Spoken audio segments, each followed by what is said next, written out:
the reason we'd like these strip worlds can come in many different facets and forms and reasons, too many to count, or too many I wish to even explain to you. Mm-hmm. But we have a war coming up, and if we can get our hands on the Iron Horde, if I'm able to have a few years, I can have them upgrade themselves. Okay. So, I'm going to hold on. Let me interject here. You are the original owner of this Iron Horde? who? As I'm looking at Miranda Jones. Oh yeah, no, she is absolutely not. Her family going back several generations. Let me turn the voice effect off real quick. Yeah, no, her generation going several generations back were like staunch opponents of this system, and even provided like actual lawsuits and lobbies against trying to get this shit or preventing it from getting turned on.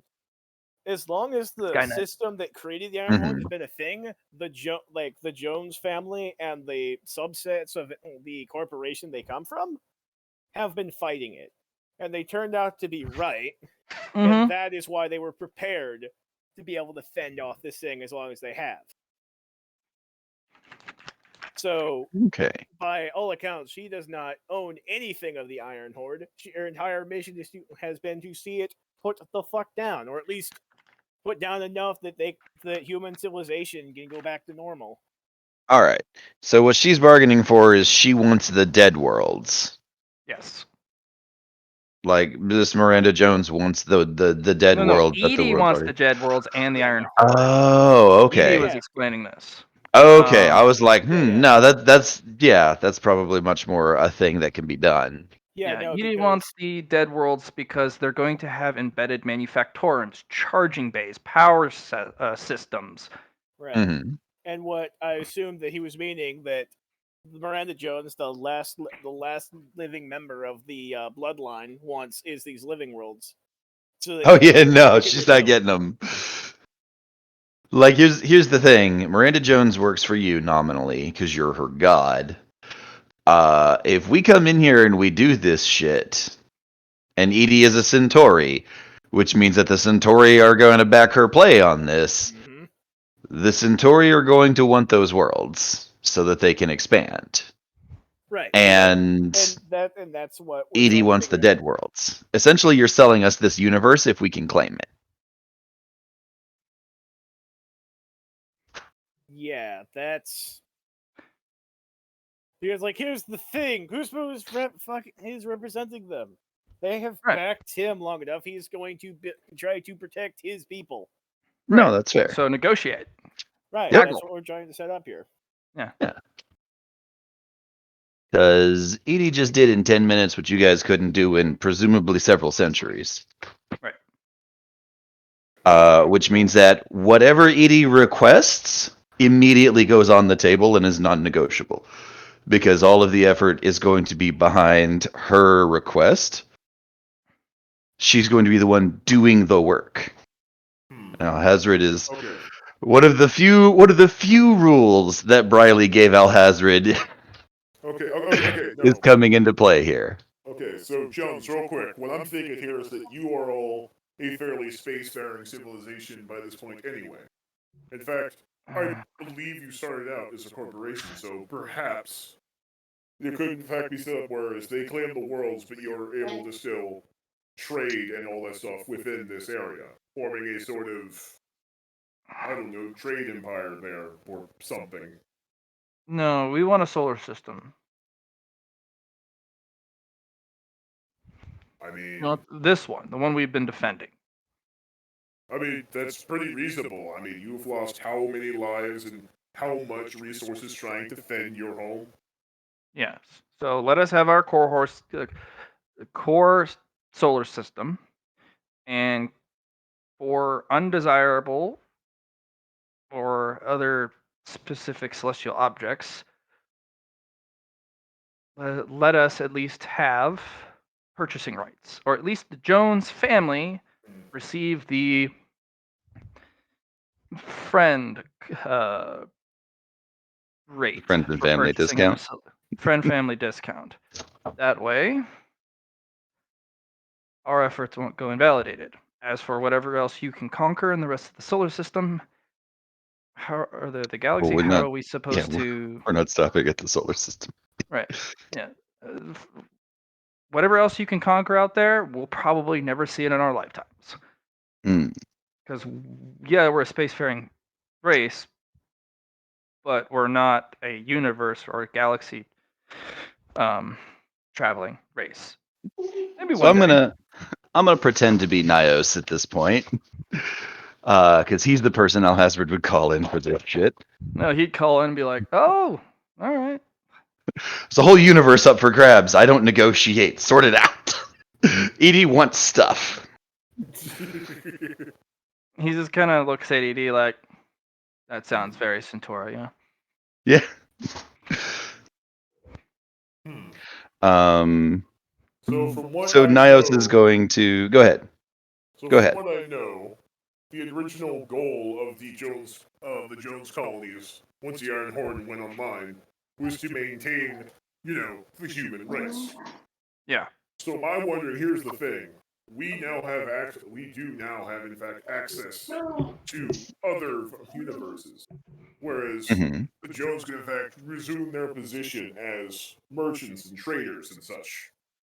So what I wonder is, quite potentially, is in fact even worth it to fight for that system, or can we not find a new home for these people? Well, the solar system in which they've been fighting for to protect um, all of mankind. So the solar system uh, um, is that's what the Jones family is asking for. Right. This is what we were fighting for. Yeah, and side note, I really do like how we're actually making like a major plot element out of something that literally came from my creation. So I really do appreciate that. Yeah, well, that's the thing. You Props, bring buddy. your world into this, Totally. I'm gonna sink my teeth into it. Totally. I know. I'm loving it. Like we're having a legitimate haggle off a a fucking galaxy in the universe. I've just been pulling fuckers from. So Miss Miranda, Jones, Miss Jones. Miss Jones, your people are merchants, yes? Yes. Then it would seem that it would behoove you to lean into that. The fact of the matter is that the Centauri people and its resources are going to be doing the bulk loading of the liberation of these worlds. As such, it makes sense to receive a bulk of the benefits therein. Now, I will admit, our people have expanded across our own solar system. We have some small skill in warfare, I would but it add seems in. as though what we do not have experience over is ruling. My suggestion, my counteroffer, let us say. Become a vassal state of the Centauri, and we will allow you the opportunity to buy back this solar system post-liberation. Wait, what? Yeah. Are you trying to buy the Jones colonies out from underneath me? This Of is course Nios. not, Kuzmo. Of course not. He totally is. Of course not, Kuzmo. The colonies themselves are in a poor way, yes? I'm merely Yes, asking. and I have helped provide them with the power and resources they did not have available so that they could fight this fight for their own liberation. You're And not we confused by intend willingness to. to let people self-govern as long as they abide by my rules for Right. my difference. And there is no reason that they cannot continue to persist under these rules. They would simply do so under the header of a larger conglomerate, shall we say. Think of it as another business. Their company, the Jones Corporation, has been purchased A merger. through aggressive negotiations. Thank you, Edie. Okay, I'm guessing allocated right now. Kuzma is very much seeing people trying to snatch out what he has worked hard to attempt to maintain. So he's gonna get awful fucking defensive here. Just a heads up on that. No, that's fair. Yeah, like No, 100%. Get in character and do it, pussy. Okay, Alezrin, I Nios. am not okay. Sorry, Nios, I am not okay with the idea of you coming in and taking people that I have spent a great deal of time and resources into helping them liberate themselves. For you to just come in and swipe And them off turn the the face. Iron Horde back on and just leave.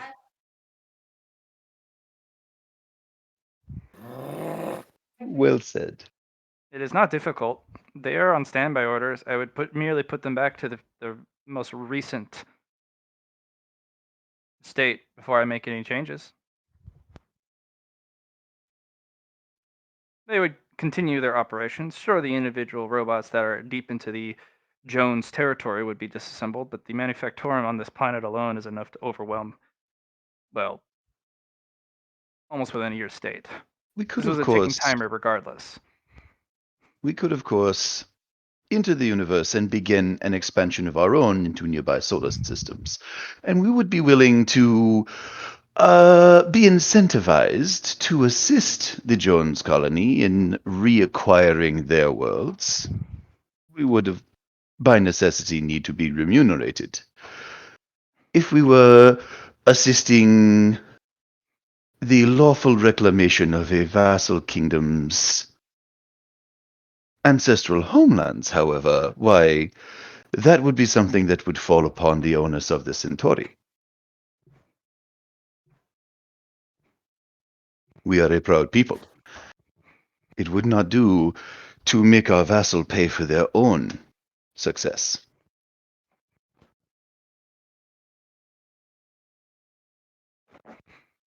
And of Okay. course, okay, I got lost in that.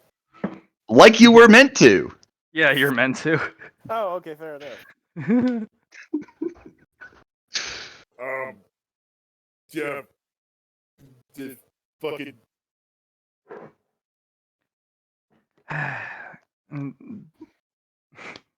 Miranda Jones just kind of looks over. I see what you're doing here. If we're a vassal state, you'll be reclaiming it for us as part of a vassal state instead of us having to purchase them back. Mm-hmm. Jones, know this right now. I for a long time, before you were even born, I was already helping influence the return of your worlds. If you turn your back on me, We're not turning you your know back, that. and I haven't agreed to anything. I was just explaining it to you, so breathe. Kuzmo, I would never ask her to turn her back on you. Their worship of you can absolutely continue unabated.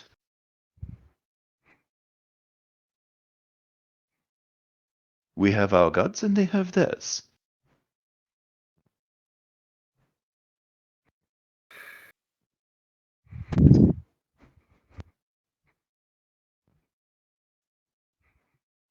Nios is a motherfucker, ain't he? Yeah, no, he is a motherfucker.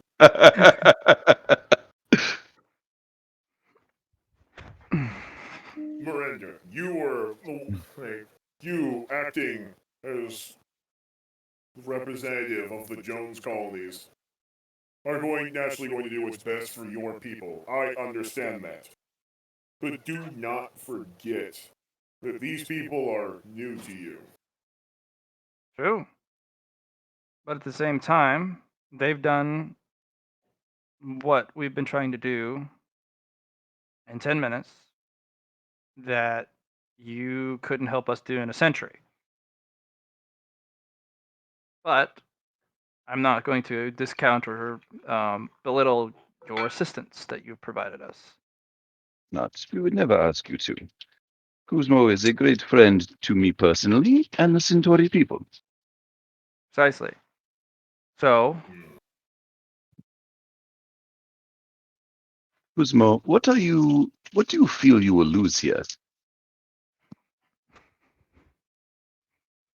It is a matter that I was there when they cried out for help. I was there.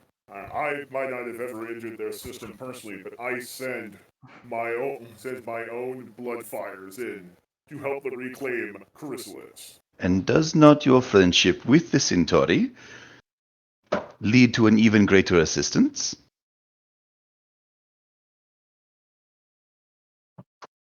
Precisely. Is That it it not? If does. you were not allied with the Centauri, then they would not have had me come in and deal with the problem. You continue to bring aid.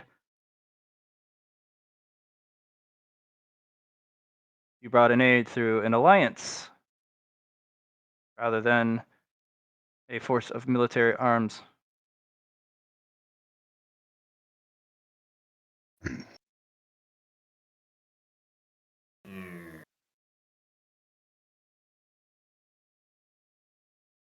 Yeah, no, like I'm wondering if Miranda's ever gonna realize the voice. Like, wait a minute, how many fucking people do you have on your beck and call, and you're having us only occasionally sending us power and resources? How many fucking militants do you have?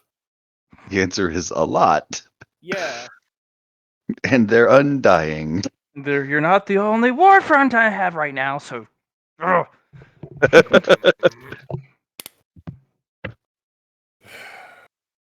Miranda, you figure out what conditions you are proposing and let me know what you all establish.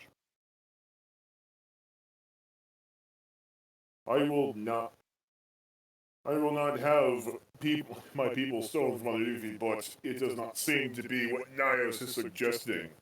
Although I am not certain because he has a silver damn tongue. Nios just sort of like smiles. Not like in a smug way, but in like an irritatingly handsome way.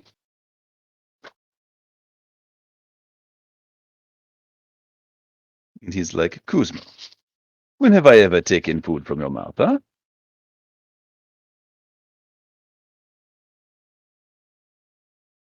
Nios, if we hadn't met each other a long time ago in this labyrinth, I would take great exception to what you were doing. I still take a issue with what you're doing.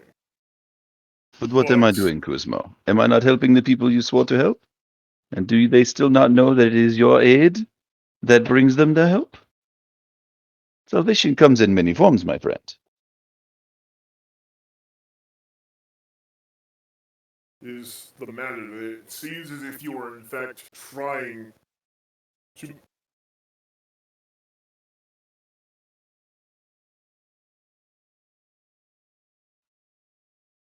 It feels as if you're coming in and solving the problem that I couldn't myself, and that's how it will be perceived.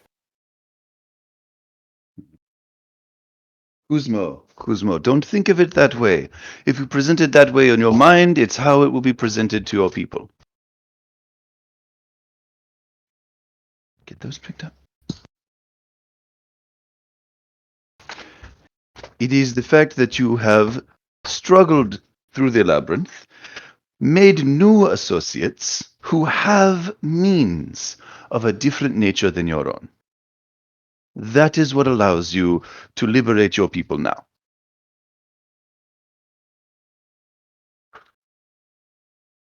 Does the Bloodfire Creed not say that power comes in many forms? That it does. This is mine. I mean, he's not going to correct him. It's the Kuzmoan Creed, but gets the point. Right? And he's like, this is the method through which I may assist, and through which you procure assistance for those that you have sworn to aid. You have many war fronts, many people that require your assistance, and our troops, despite being undying, cannot be everywhere at once.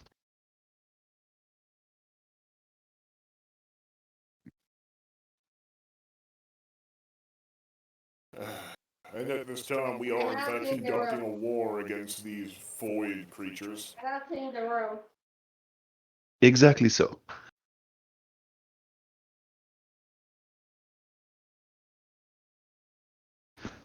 So there you have it. The necessity of the matter is that your people will receive aid that you have sworn them. My people will receive a boon that they did not anticipate, and we will all grow stronger together. Oh, over there. Get that trash up too.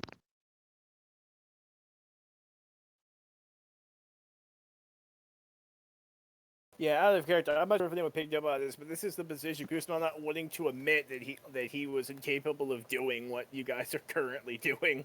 He was well. That's the thing is Nios is trying to convince him of like, it's not that you were incapable of doing it; it's that you were juggling too many plates at once, Yeah, and now you can you have somebody to pass that stuff off to. Right. And Kuzma's fucked up mind. That's just the equivalent of saying it's like, well, I can't handle this here. Have them do it. Right. No, I get that. Yeah. Would you like to settle this by throwing dice? No, I was just trying to I was trying to supply the context that might not have been there. No, totally. The context is there. Okay. Like literally, you're their god that they worship to get to survive this mess, and then some dude comes along and is like, "Man, it took 10 minutes to deal with this. Now pay us." Right. Like out of character, Nios is being a stone cold motherfucker right now, He is. in a big bad way. Oh, out of character. Character. It is so infuriating. Right? It's like Nios is exactly the kind of motherfucker that Kuzma has actually got a relative weakness because he's using nothing but cold logic and slip of the tongue. Oh, it's not cold logic that drives him. This is hot blooded. Sweaty logic. Hot, sweaty logic. Hot, sweaty logic. Very well. Can someone please re-explain to me what the proposition even is? Because I feel like I might have missed some very important context in all this. And Nios will look at Miss Jones and then to Kuzmo and basically tell him, look, essentially they will be a client race under the Centauri. They're basically going to be a colony of the Centauri. But they're going to worship, the Kuzmoan faith. Yes, like they get to retain their culture, that because they're a vassal race and not a slave race. They get to maintain their culture. They get to essentially they won't be able to say no to the Centauri, but they're also protected by them. The Centauri have to protect their rights as well as their people. Right. He's being straight Klingon right now. Yes. Now finish that. Like he's not going to stop them from worshiping you. Okay, I'm just fixing this.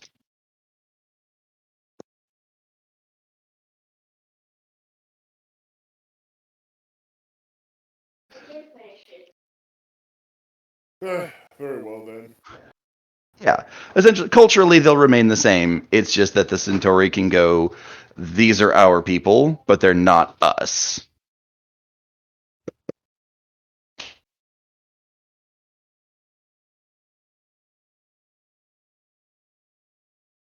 Right. This is definitely going to be discussed in that peace treaty we need to go over. Absolutely.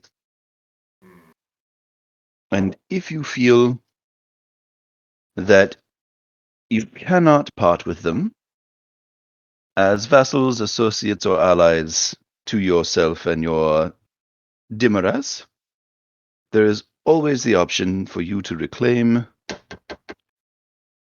their people, provided we recoup the losses we made. Essentially, someone's gonna pay for liberating this shit.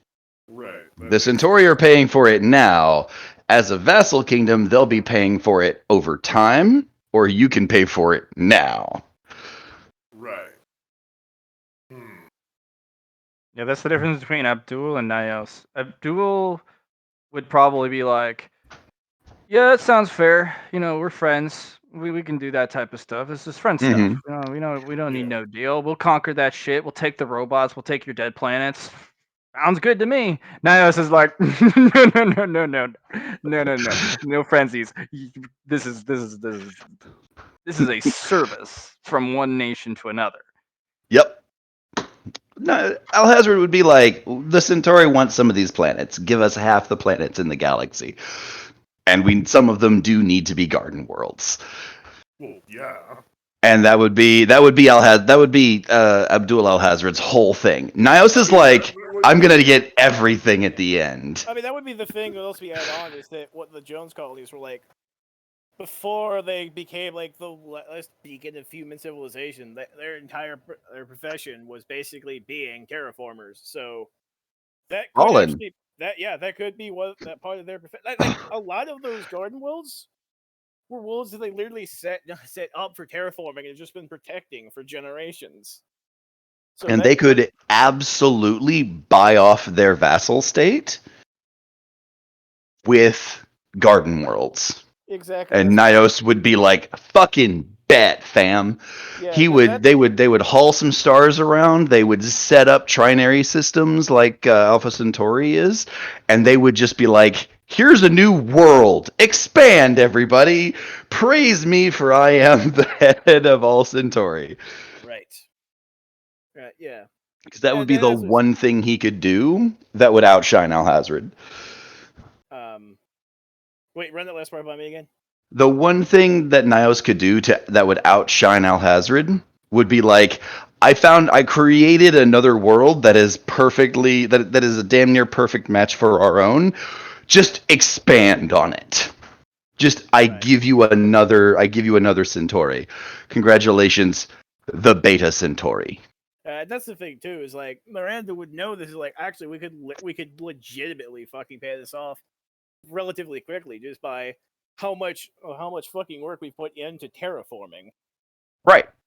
And that's the thing if Nios is like, terraform 100 garden worlds for us and custom tool a solar system to remake the Centauri homeworld and its surrounding worlds, Right. and your vassalage will end and you will be your own people. Right. And see, she would know that. Kuzma, however, doesn't understand the concept of fucking or at least not scientific terraforming. So Right, because if Kuzmo understood what was going down here, he'd go to Alhazred, and Alhazred would show up and be like, Nios, what are you doing? right. But Alhazred literally went, Nios, it's negotiation stuff. I don't know how to deal with that. Handle Right. it. Okay. Do government. All right. So with this in mind, Kuzma's just going to look at Jones like, I don't know, does this even seem beneficial? Or like beneficial, yes, but is this in fact a victory or just prolonging an issue?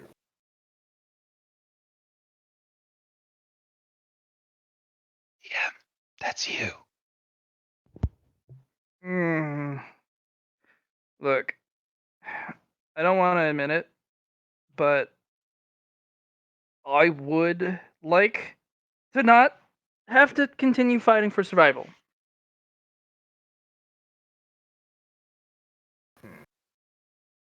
I would like to get on with our lives. Well, at the end of the day, one of the guarantees under the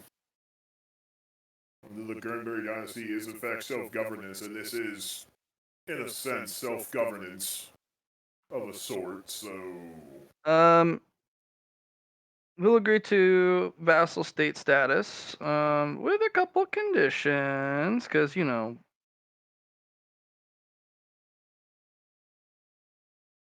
I think that would be appropriate. One of which is we would like our original territory, but I don't want to have to pay for my own system, my solar system.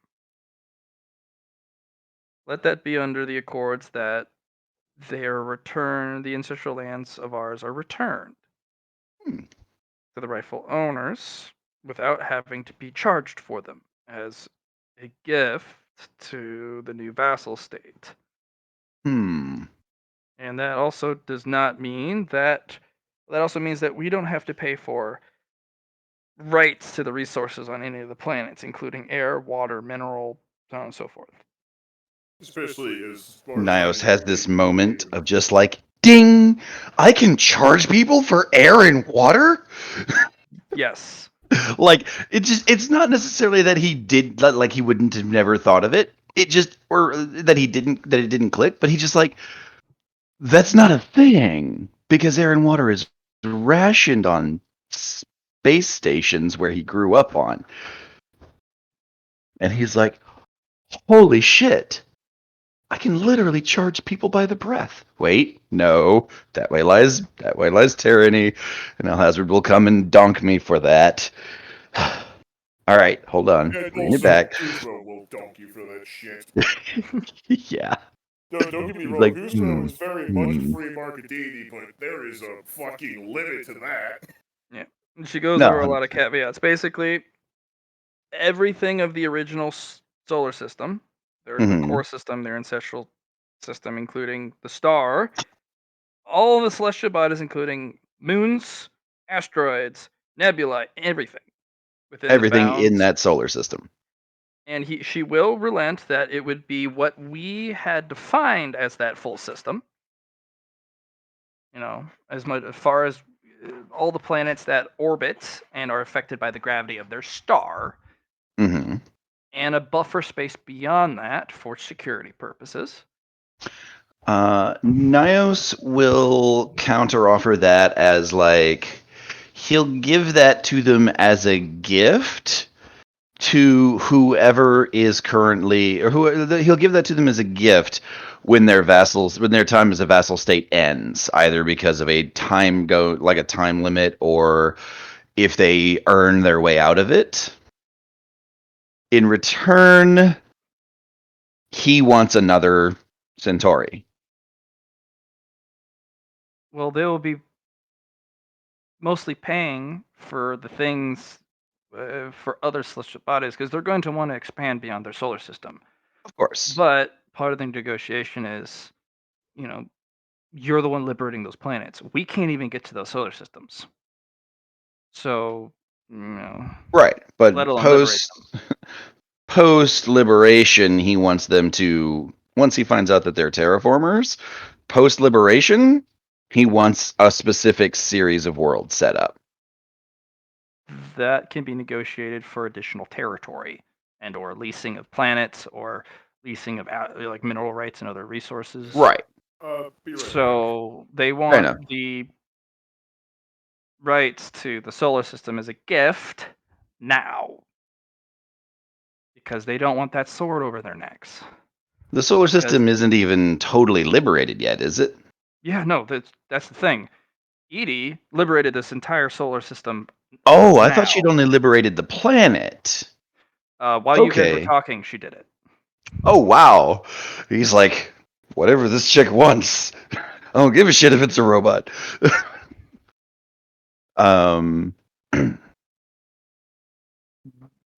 Basically. As part of the liberation, though, celestial bodies that are completely unsalvageable by terraforming rights and have too much manufactorum, they'd like a planet swap with something benign. They can terraform it on their own. It doesn't have to be particularly valuable, but that way Edie can get her part of the deal, but they still get a planet. That part he's gonna push back on because Edie's literally liberated the rest of the solar system in the time it took them to have a conversation. She's a much more valuable resource. She doesn't mind. A little bit of generosity and kindness, she thinks, can go a long way and speak far more words than any amount of binary can. Aw. Is that a lesson she learned from Alhazred? That's a lesson she learned from your people. Nice. Fair enough. That way they can have a clean start and there are no hang-ups. There's no way there's nothing that they can literally stub their toe on. It's shown as a gesture of good faith. sets up an alliance, and there's also nothing that they can gripe about, you know? Mm. Which is a big thing, because if you have a vassal state and you do them wrong They early, tend to get uppity, yeah. right, this will also generate peace, prosperity, and also three things that he may have he may have not discounted, but he's not really focusing on. One is morale. Hmm. If you want them to start terraforming sooner than later, they're going to need to get their productivity up. They're going to need to have morale. Hmm. And right now, with the terms you're providing, there is zero desire to help potentially a new set of oppressors because they don't know you guys. Fair. And if you're coming in and like you have to buy your own planets back, what tone does that send? Fair. Um, If it's also the idea of like you don't own the planet if you lost it. right, but that's where the generosity comes in. Right. Nios is a crafty statesman. He's just used to only dealing with one civilization. You know what? He'll see the wisdom in that, especially if he and Edie are communicating wirelessly. Mm-hmm. Because Nios has the good upgrades. He can talk to her at full speed in his brain. Yep. One of the other things it does is it allows potentially new expansion rather quickly. And it also doesn't destabilize the solar system's gravity balance so much if you stop swapping planets of the right mass and density. Right. Because yeah, I can own these, but the problem is they're part of my arrangement. These planets are unfortunately they're not recoverable. They've been dug down into the mantle to be harvested for resources. And Hmm. some of them, their cores are literally just giant geothermal generators to power all of the robots and the manufactorums and everything. They Right. basically vex the whole thing. Hmm. Oh, that's where I was going with this. Is I absolutely thought they had just vexed the whole thing, but with Not all of them. not vex. Some of these take a really, really long time to do it. So Mhm. there's only like the amount of assault and resources they spent to fight the Jones colonists. They haven't really had a lot of time. They can't vex. They have to actually manually do it with large machines. And they usually only go after more resource rich first with no life because that's easier. Mhm. Because destroying an M-class planet, while it may not look like it's too difficult, you have a lot of water. Water is hard to deal with, especially in the quantities that can spawn in oceans. Right. So they're gonna not do. They're just gonna make those bases usually. Sure, they can use the water for a lot of things, but they're not gonna make it a manufactorum planet because it's a lot easier if you can just start digging anywhere instead of having to get wildlife and muck and um, flora and fauna, weather, because there's weather on those planets. With Right. thought. So if you have a dead planet with no atmo, those are best, and those have been the most converted because there's nothing to impede them. Whereas the M-class planets actually fight back. Right. So that's what you're kind of looking at. They're willing to trade out a lot of the planets that are not recoverable with smaller Mhm. body with equal planets, and that's not going to be too hard. But to do so, you're going to need to go to the star yards. It's an old Dreshi system yard where they literally have machines, ships that can grab and move planets and stars. Right. That's how the Solacon were able to shift planets around their orbit. In fact, the planets that were allowed to that were doing the best, being the most productive and the uh, the most beneficial to Solacon society, got to Right. live closer to the Tri-Suns And if you fell out of favor, they literally grabbed your planet and pulled it back in orbit, and you swap places. Oof. Yeah, think what that does to a planet. Silicons don't give a fuck. They're straight savage. Oh, and the queen can do that from a remote control in her throne room.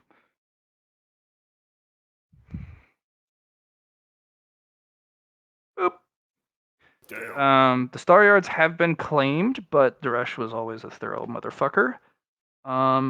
Records show that there's an older Star Yard, one of the original models, well out of orbit.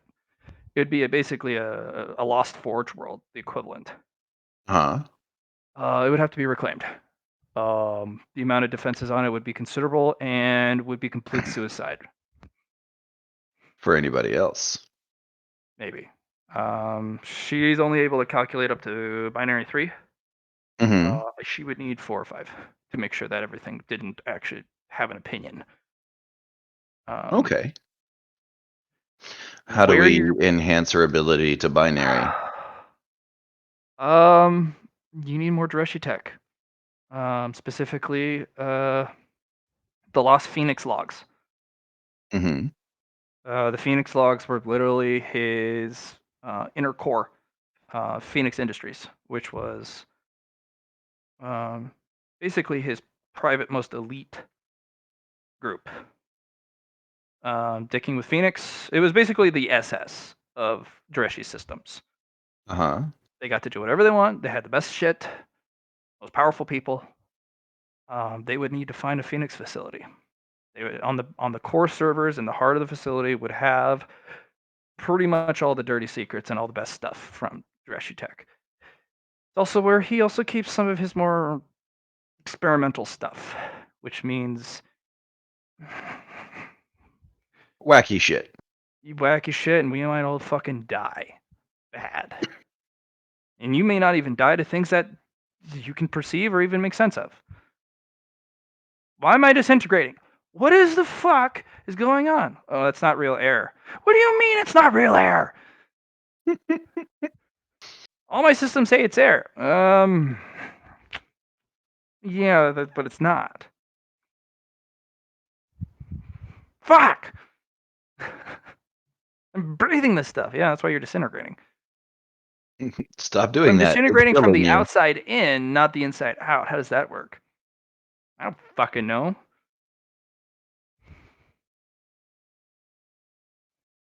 Pressure equalization. Who knows?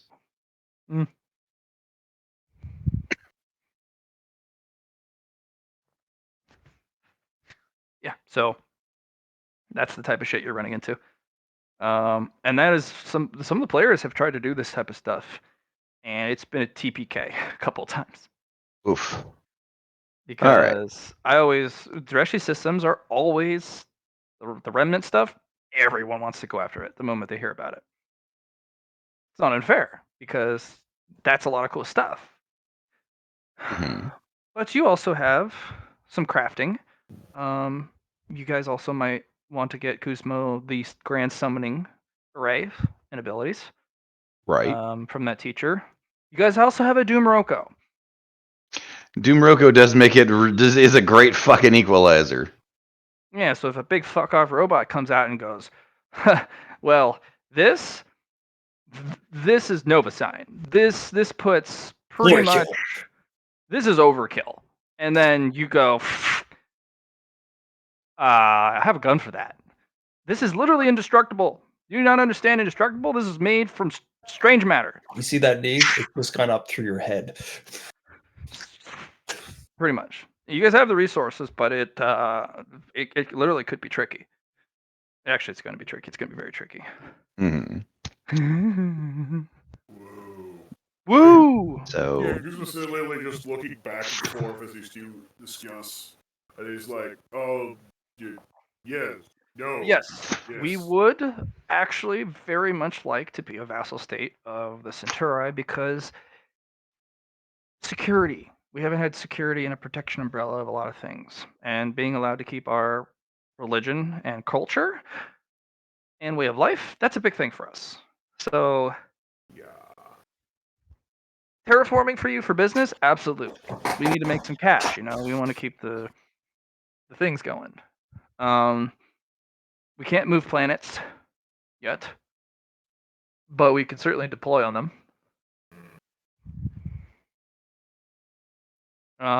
We would like the ability to have visas to the Home Centauri system and wherever Demaraz is currently. I'm sure we could set up travel arrangements. As a vassal state, we would also like the ability to purchase your technology.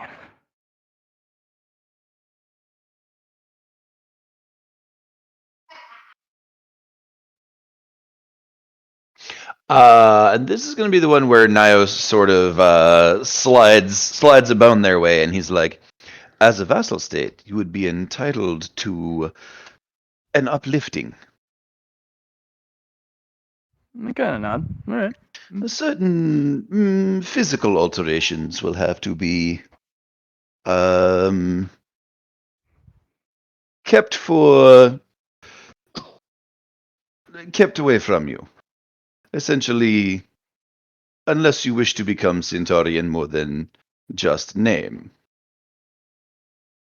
Vassal state will work for us. We'll Wonderful. continue Yeah, you can have for future negotiations.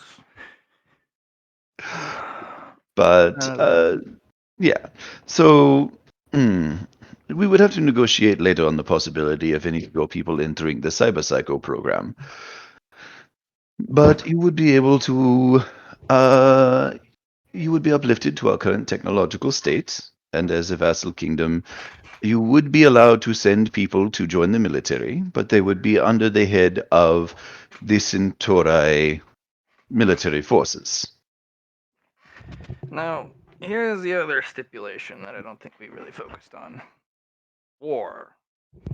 Mm-hmm. Being a vassal state, you may unfortunately force us into yet another war. Specifically, one with these Solicon people, which we're just recovering now from a war we haven't been able to end Mm-hmm. in a long time. So we would like a period of time in which we can restore ourselves before we have to get back into another fight. This is actually getting interesting.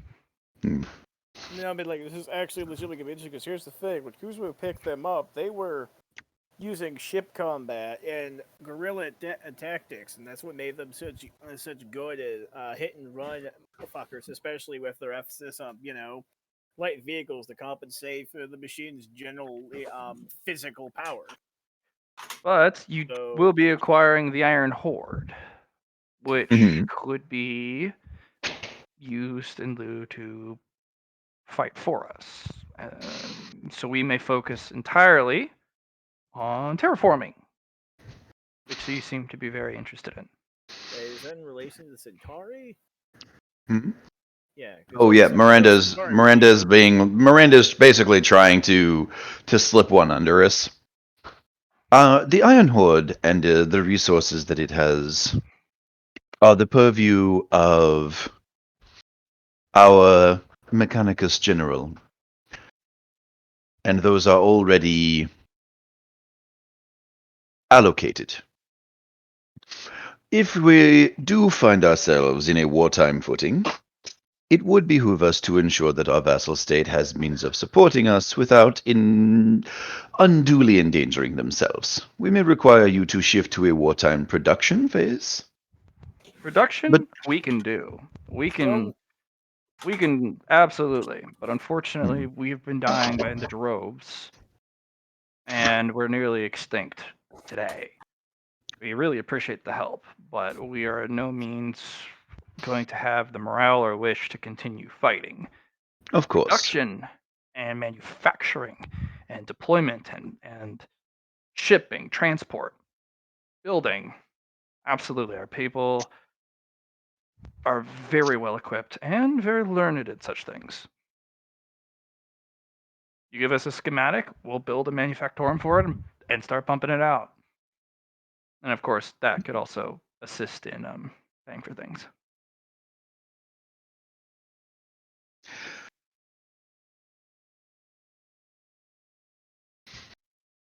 Now I was just going to consider that for a second, because that one's like having that help pay for them. Probably not, I mean, I would because imagine. during wartime, everybody contributes. True, but you're also hardballing them, and we're almost forcing them to pay off their own planets. Right. So Well, she's that's hardballing right back at you. no, that's fair. Yeah. That's the whole point of negotiation: is we start asking way too much from each other, and then we reach a compromise. I Yep. wanted to point out a religious consideration here. Sure, go ahead. Yeah, no, the Jones Colonies are absolutely not allowed to take any part of these Iron Horde as combatants or any of that shit. One, because it's actually a Guzmoan religious policy to not call upon constructs, especially ones made of steel and electricity, as combatants or anything except like very specific menial labor.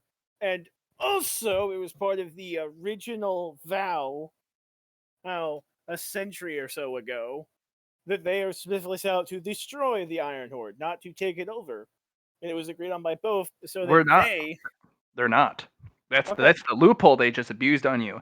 They're not taking the Iron Horde. They have destroyed every robot Yep. that they have come into contact with and or in the vicinity of.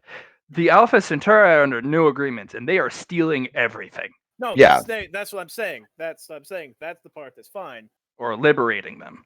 Yeah, Mhm. no, the Iron Horde, Acquiring. like, what I'm saying is that they could absolutely sell off the Iron Horde. In fact, that's what he wants them to do. No, they can't. No, they Sell it. can't, because Edie already owns it.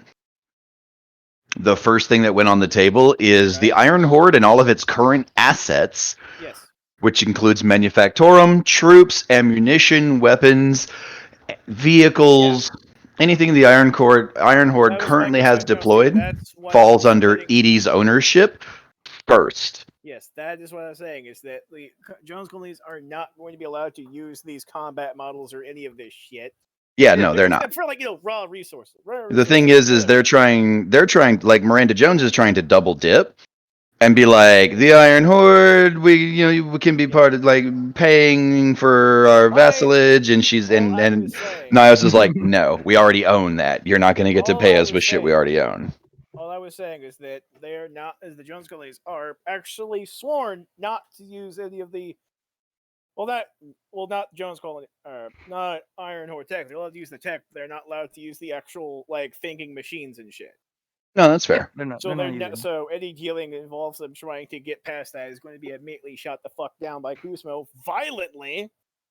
Oh yeah, no, they're not. They're just trying to double dip and say, well, giving you the Iron Horde going to war for us should help pay for our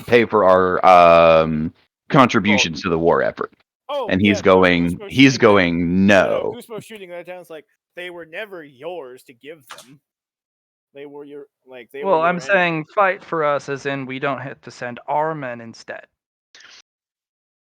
The Centauri, despite how well we're doing now, are well aware of the dangers of extinction through warfare. As I said, a support posture for a vassal kingdom, would be more than adequate. However, wartime, especially for the Centauri, is all or nothing. Well, you'll have to decide then if you want us to. We're also going to need to make money, you see. We're going to need to be able to pay for things because unless you're going to give us the resources we need from the assets in this universe that you will be claiming. Absolutely, we will. Very well. Then If we can go to focus on war, that. every asset is deployed. All people contribute. The war is messy. Right. And But it we're also is. merchants, and even as a vassal state, the economy must continue to work, which means there needs to be an Mhm. influx of goods and services elsewhere. So if we aren't receiving something to stimulate the economy and keep it driving, especially in wartime, Mhm. then we're going to have to negotiate something. At that juncture, luxury goods, entertainment, things of that nature could be less strenuously taxed for people who are not in active duty. A profit margin Since could be moderated there. well, since everyone would be contributing, that would be everyone. Not everyone will be able to fight at once, unless we have Well, come across a very problematic enemy, in which case the economy will be temporarily suspended as all resources and assets will be turned to the war effort. we will try, but we are not so wholesome in that regard. Conversion takes time. People don't have, or at least our people don't have that type of mindset. Perhaps. All the economy breaking or coming to a halt, restarting it, especially after ravaging all resources and pushing the people to the brink, you lose something called morale, and productivity drops bad. Seen The, it. Cen- the Centauri will teach you better than this. Morale is, in the face of extinction, something as ephemeral is set aside for the purpose of Mm. maximum effort. We will assist you as per our agreements, but you've also agreed as a vassal state to let us utilize our own culture and religion Oh, sure. and our own Yeah. way of governance and The- teaching us a alternative means of living and then enforcing it because an extinction level event we're not Don't- unaccustomed to extinction ourselves. Also, side Then you note, understand the necessity of exorbitant matters. when it comes to the culture and religion shit, this might not be super relevant, but it doesn't like the agreement between Kuzmo and the Jones colonies isn't that they worship him and only him. It's that he is part of their Parthenon. They treat him as a god. He doesn't need to be their only Pantheon. god. Parthenon Yeah, was a building. Parthenon. Yes, that's what I meant to say.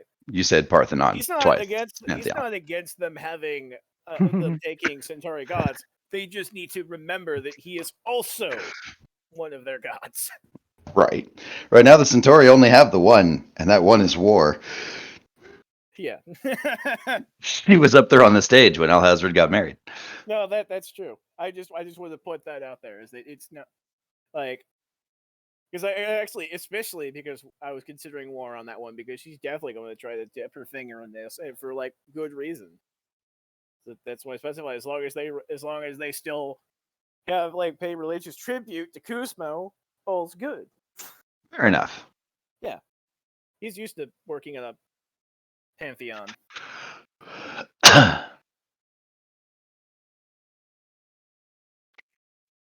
Fair enough. There you go. But yeah, Yep. essentially, Nios' idea is like during the war, everybody gets together. If you guys are dying, that's fair. We're not going to ask you to throw yourselves into the meat grinder and get yourselves extinct. You are going to have to contribute to the same level the rest of Centauri society does. That's unfortunately not going to be possible because no one is going to be able to put out the production numbers that the Centauri do. They're just not. They're not built for it because you guys are superhuman. And not only that, you guys have a completely different culture structure. These guys, they're not going to be able to be penny pinched or like pressed into that level of like productivity, but Fair they enough. will produce.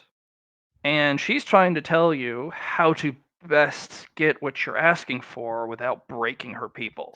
Because Mm-hmm. if you press these guys to Centauri standards, their society will collapse and basically devolve into an apocalyptic state. Ah. And then also, Kuzma will be quite pissed because these are still his people. Right. Basically, Right. the people will at one point just give up, riot, and the whole system goes down. Like there is no more protection. Gotcha. So now this is gonna have to sit there for a minute and think about that. And it's like this is a completely foreign idea to him that like the war is happening, we could all get murdered or enslaved, and you would just stop fighting? Yes. Oh, People would okay. stop doing their job. People would stop working because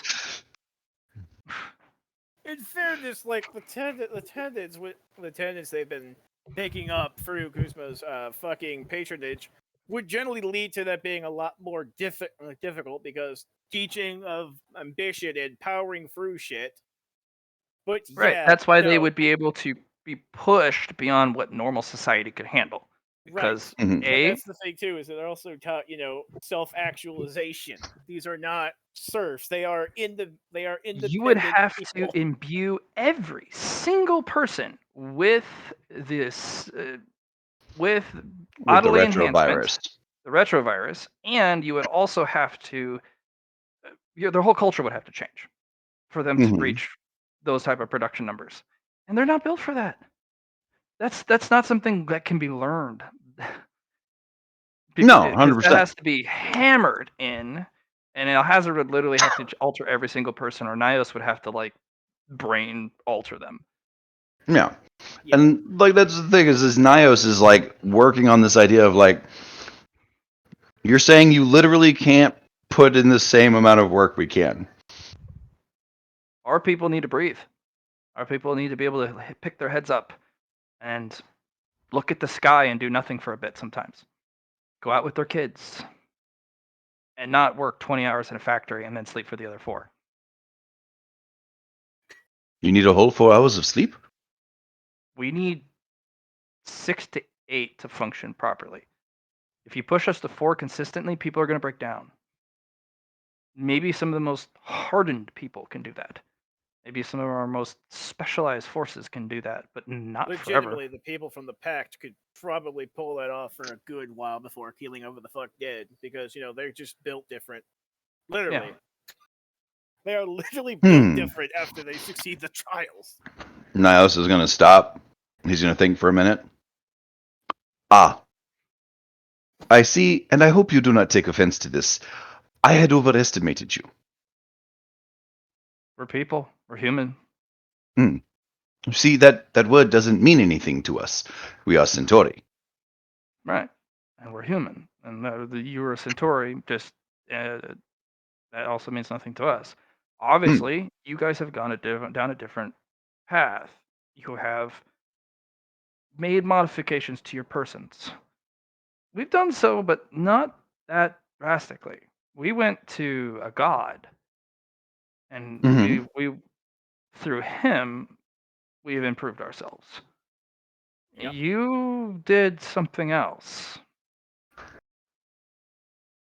We're not ever going to be able to do what you can do as a society for war, as or even individually in I mean, in comparison. fairness, they do have part of Hmm. the patronage is that even the ones that aren't part of the pack do have potential access to magic, because that's one of the things he traded Mhm. them is the secrets of magic. So they Hmm. might not have the cybernetic fuckery of the Centauri, but they do What we have access to The Centauri also have magic. yeah. ah So They what have we both. do have though is individualism down to a yes. person.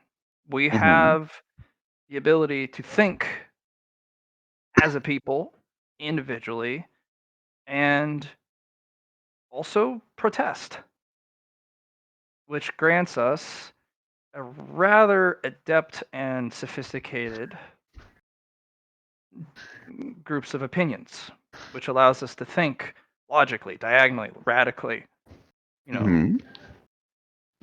It is literally why it's part of the Kuzmoan tenets of self-actualization. Through self-actualization, you become more of yourself, a greater self. which means we This can make heroes. mean, nasty, driven heroes that can meet your soldier standards and or surpass some of your soldiers. But then we also get the other side of the scale. We have rebels. We have people with an opinion and people who literally won't work, period. Wait, what? Yeah, yes. Like, do you not know about rebellions? Like, No, the rebellion No. in this thing's like you literally have loungers in your society. more like gangs, really. We have people who run certain parts of. Look, Oh. that's just part of the self-actualization. If they self-actualize as a free spirit and have the ambition to not contribute to the war and be them, that's what they're going to do, Guzmo. That's what they always have. We have a Oh, I very see. small Sorry, percentage the of way these you worded people. it, the Right. way you worded it sounded different. You're not Right. talking about useless, stagnant people that need to be. Oh as no, a- there's none of so that.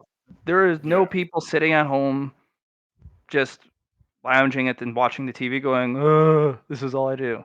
No, the yes, ones that because don't contribute to society, I mean, technically they do contribute. They like smashing stuff. They like breaking stuff and they like right, daredevilism and sticking it to the man and completely not following orders, but they still fight in their own way, I suppose. Um, right. but Because I would, come to war Chinese production, if we're cybersecos. yeah, if we're pushed to the absolute brink, these idiots, the 2.5% of our population, are not going to be in the factories. They're not going to be contributing. In fact, they may reduce our production numbers because they're free spirited. They get in the way. They're loud. They're troublesome. They make their presence known. They rile people up. They can be deployed. exactly. No, Those no, people are they not. ain't. They will fight tooth and nail and die trying if you try and put them into combat. Yes, this is unfortunately the dark side of self-actualization and They're mission. rebels. They Mhm. are a rebel spirit that takes no orders. They follow their own hearts. As I said, this is unfortunately the dark side of ambition. But no, I'm glad to hear that you in fact took to heart the phrase those who are unwilling and unable are the weakest of us. At like Oh, very they're least very must be burnt strong. out. Their self-actualization and ambition are stronger than a lot of our people. Yeah, They're like extremely powerful. yes, what he's saying is like the lounge about fuck offs that live off the welfare and do not contribute to society as a whole, but do not contribute to themselves and their families and stuff. The No, these people who guys are are the just ones that stagnant. run out and spray paint buildings and light shit on fire and listen to punk rock and have Yeah. wild fuck off parties and do like Yes. do See, those suicidal stunts and crazy like not discouraged under under the Kuzma faith. That's somewhat encouraged, albeit in right. a way to actually like be of. And these guys can pull off things that would kill normal humans and get up and go, "Oh, look at my leg. I got fucked up. You should have been a pancake, dude." Yeah, Yep. they're strong Yeah. like that because of that self-actualization of I'm invincible.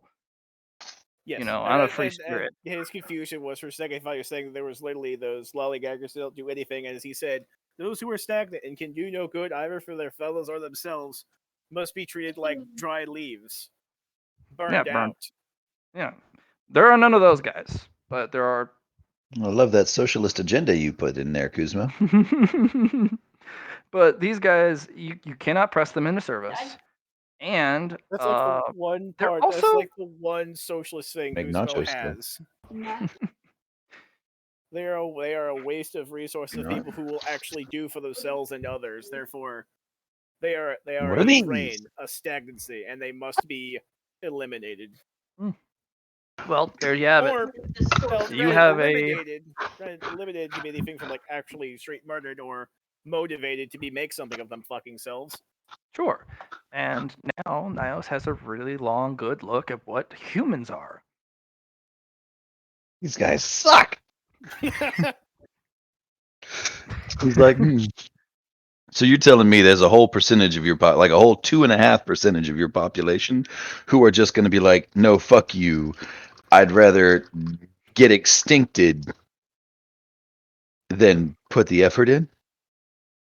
They would rather live by their own code and fight down to the last man when things have gone, we're fighting in our streets, and they will fight and kill and make their mark on society, and their flame will burn the brightest, and then it will gutter Yep. because they died trying. And that's how they're going to live. Yeah. You have Percentage to of our understand. population live by their own creed and their own code, and will take no one else's. Bear in mind, Nios, that within both their society before and after this, there was a tendency to have such trouble causers be rid of. Here's the thing: you try and rid of them, they're going to take that as martyrdom. As what now? You broke up. The oppressors are trying to, squeeze tighter, and we must fight back harder. It's more detrimental to devote resources to quell them than it is to just let them be. We've nominalized at a 2.5% of the population, but now that we're back in full swing of being able to live again, that number is going to rise. But a lot of those people are now, a percentage of that is actually going to turn into explorers, daredevils, adventurers. There's new space. We can go see the Fiercely planets independent. again. There is always great use for people who are driven but fiercely independent. Right. And they're going to go out, and they're going to be the ones to drive certain industries now because they're no longer trapped. So it's a boon and a bane. Self-actualization and freedom is exactly Yep. that. A So boon these are and our a bane. people, and I'm trying to tell you what we are. And I'm Mm-hmm. sorry if we don't measure up to your Killian standards because we're just not. We're not you. Yeah, Jones, don't worry. I've dealt with Centralia a lot, and while they are fine people, they can be infuriating in that sense. Everyone can be infuriating, and everyone can be a fine people. It's just the balance of it. We're probably infuriating to Doesn't have them. to be one And, thing. well, we're probably infuriating to you because we can't measure up to your standards, period. In fact, we're probably severely disappointing. I mean, a bit. But you have intrigued me enough to at least give it a watch. I want to see Well, some of these heroes and if they stack up against our own. well, there's something. I'll introduce you to a couple. They're Yeah, that's actually a good way to something. put that. That's a very good way to put it. Kuzman Society does not produce serfs, what it does produce people who are very driven as to whatever it is that drives them. Right, and if it's defense of our people and we need a hero, well, society makes a hero, and that's Yeah. the crazy part of it. And that's why they're able to keep going, but there's also a trade-off. For every hero, there's going to be a rebel. Yeah. This is actually why back on Old Gurnberry, the military force was very small, but it was very experienced and very well armed. Yes. Because you had people that were truly driven both by self-actualization and fanaticism. Okay. Niles will go,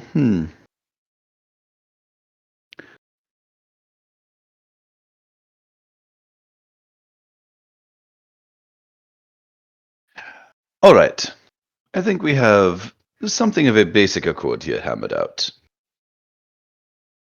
We can put the rest down in writing at our earliest convenience. For now, we should take this to Alhazred and his associates. Actually, what he'll say is, excuse me, we should take this to Abdul and his associates and get the ball rolling. Yeah. Yeah, I'm sure it's pretty fucking evident, but like Samoan policy is made off of ideals, not necessarily the greatest efficiency. Although, in fairness, those ideals have produced some really good fucking efficiency, because when you let people be who the fuck they want to be, they tend to be really good at being who the fuck they want to be. Mm-hmm. A person is strongest, happiest, and at their best when they're doing something they love. Exactly. But Huh? what we will do, and what I will promise you, Niles, this is Miranda talking, Yep. is when shit gets bad, and it will.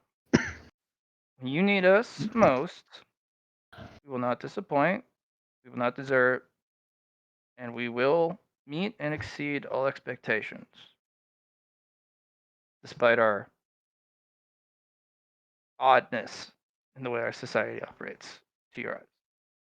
I'll hold you to that. Hmm. And I hope you remember that, because we have, through the Kuzmoan faith, we have a little something, we have a little spark in us, in each and every one of us. And when we need it, we can ignite it. And when enough sparks are ignited, a wildfire will blaze across. Kuzmo's gonna shed a single tear. He is so fucking proud of these people.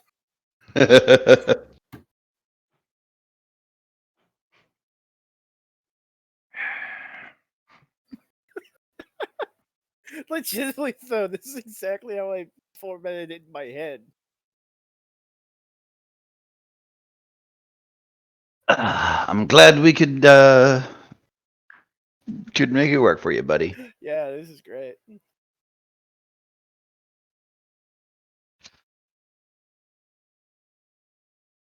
Yes. Also, Niles, I should point out, in case you want to make such deals with others of my faithful in Dynasty, that might be more difficult.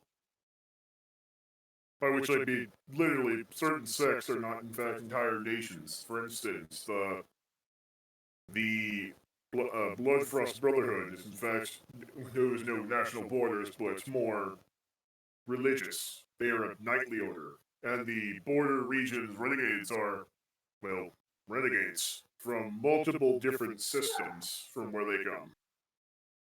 It just happens to be that the Jones colonies are united both in the philosophical religious sense and through a sort of pseudo nation state. Hmm. I think the opportunities for today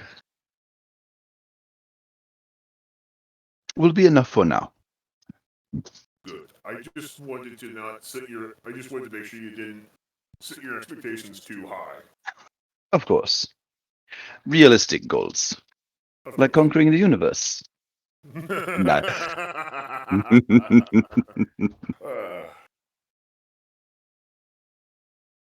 But of course, all of this probably will not move forward until we, in fact, work out the alliance.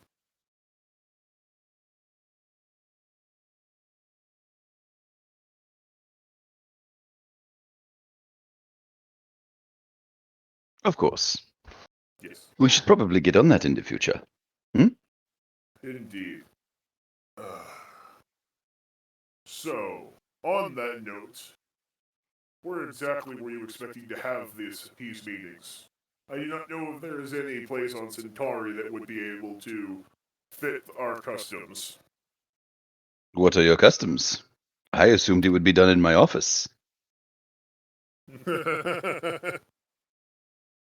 Let me put it this way: the customs of alliances of my people, all of my people, is based off the premise of offices are places where bureaucrats and politicians and etc. merely go over papers. Oh, Just like Kuzmo. many things in what? I said, oh, Kuzmo. No. My office is where I make all of the best things happen. The Congress floor is where we prance, and we do our dog and pony show. But ultimately, anything important is decided behind closed doors in my office. Well, then at the very least, then we need to put on, as you say, the what did you say, dog and pony show? Dog and pony show. It's not actually like he doesn't say dog and pony show. It's Yeah. like the Tractic and Singe show, but like they're fucking Centauri dogs and ponies.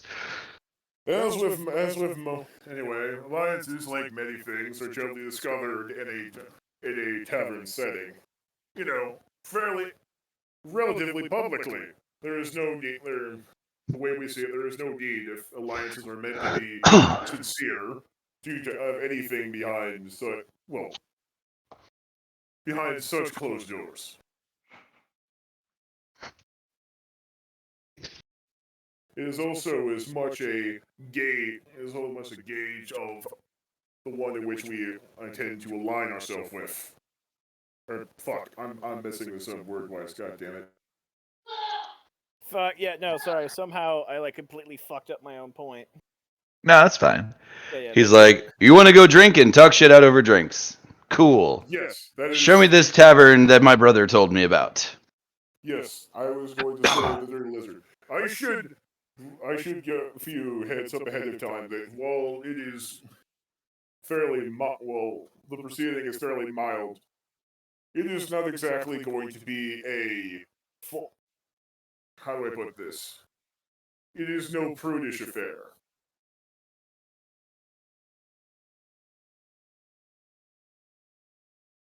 But yes, let us head off to the Dirty Lizard, and we might get this underway. If nothing else, then to give the projection of doing it the old way. Splendid. I could use a drink. Absolutely. Let's close that scene out, because Johnny's been patiently sitting in the back this whole time. Oh shit, that's right. Sorry. Man. This is an odd scene, but I mean, it is what it is. Yeah. Yeah, Niles got to flex Johnny. his ambition a little bit. Okay. Thank you, Thanks for your Johnny, patience, for Johnny. giving us the time on that. Yeah, much obliged. No worries, guys. Just been doing my own thing. So, Johnny, What's up? we'll jump back to you for a good bit. You can include other players if you'd like. But what is your focus now that because we have Doom Roko off to cleanse some nightmares, but you've also acquired some things at a ridiculously discounted price as it was said there would be. Well, you gotta get there. That's the thing. Yeah. You have Doc Roko. Yep, she's busy. Yeah, Doc Roko's busy. What is the Damned doing? Like I told you before, Matt, the Damned was the one that was cleaning up the excess raw in hell. Not hard to do. I will. The amount of power that she'll probably accumulate doing that, I will write out some stuff for you about the Damned. Appreciate it. She's going to be important for the our fifth floor endeavors. So we will do the side stuff for orchestra sometime this week. Sounds good. Oh yeah, and then what is main Roko doing? Main Roko is going to deliver the Babylon candle to Alhazard. Avalon candle. That sounds ballin'. Mm-hmm. This is the penultimate material from the 7th floor. It is also my my wedding gift to you. Roko, you already gave me a wedding gift. I know, but that one was like, that was just a representation of a lot of things. This one is just like, hey, I know you need it. So it saves you from going to the 7th floor. Thank you. I also have this box. I can't open it, but it's the coldest material that I could get from the 7th floor.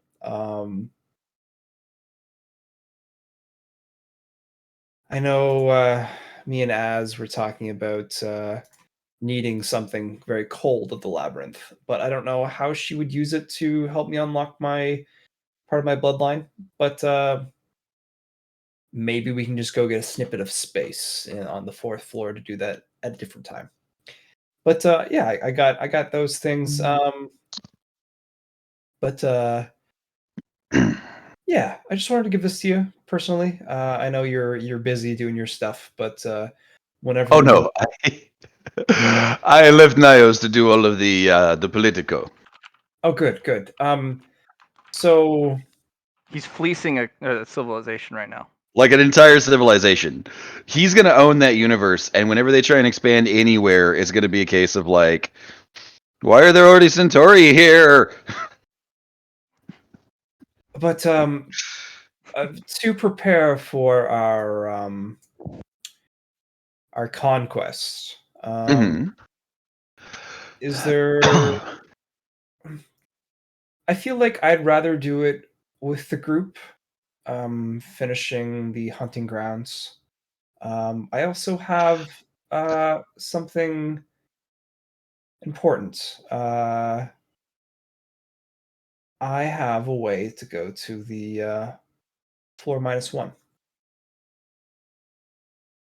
Oh, Yes, it's where the hunting grounds is for the 7th floor. I see. And if I go to the mask's other half, I can get I can get an elevator token that allows me to go to floor -2, floor 0. Floor -2 is where orchestra is currently. Oh, I see. That's the in-between place you mentioned. That is one of the lost zones. Oh, speaking of lost zones, how fluidium touched are you? I cannot have fluidium in my being. At all? It doesn't work. Since Wonderful. I got this One Who Conquered Floor 0 title, it just doesn't allow me to go. Third floor? Would you like to yeah. visit the 3rd floor, the lost sector? We can talk to those witches. Yes. That is something I'd like to do. Going to the 3rd floor and exploring that. Oh, we'll have to save that for next session because that's No, going to of be course. a Prep. huge endeavor. I know. I need Yeah. to finish some preparation for some maps because I've built maps. I've built maps Fuck for all my yeah. lost sectors because they're kind of a big deal. Fuck yeah. Um, And I know we've been kind of stuck on the same map for a lot of the narrative stuff, but Nah, we it's fine. reached the latter part of the campaign, and when we reach that point, a lot of it's theater of the mind because there's unfortunately I just much you can't can keep do. up with the Yeah. The a books map for should be everything. put out. I know. I understand, Matt. I do. Well, Johnny, you recognize it.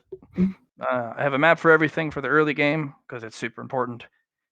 Later game, Special places. no. But the last sectors I have maps for. I just need to finish the 3rd floor ones, because they're.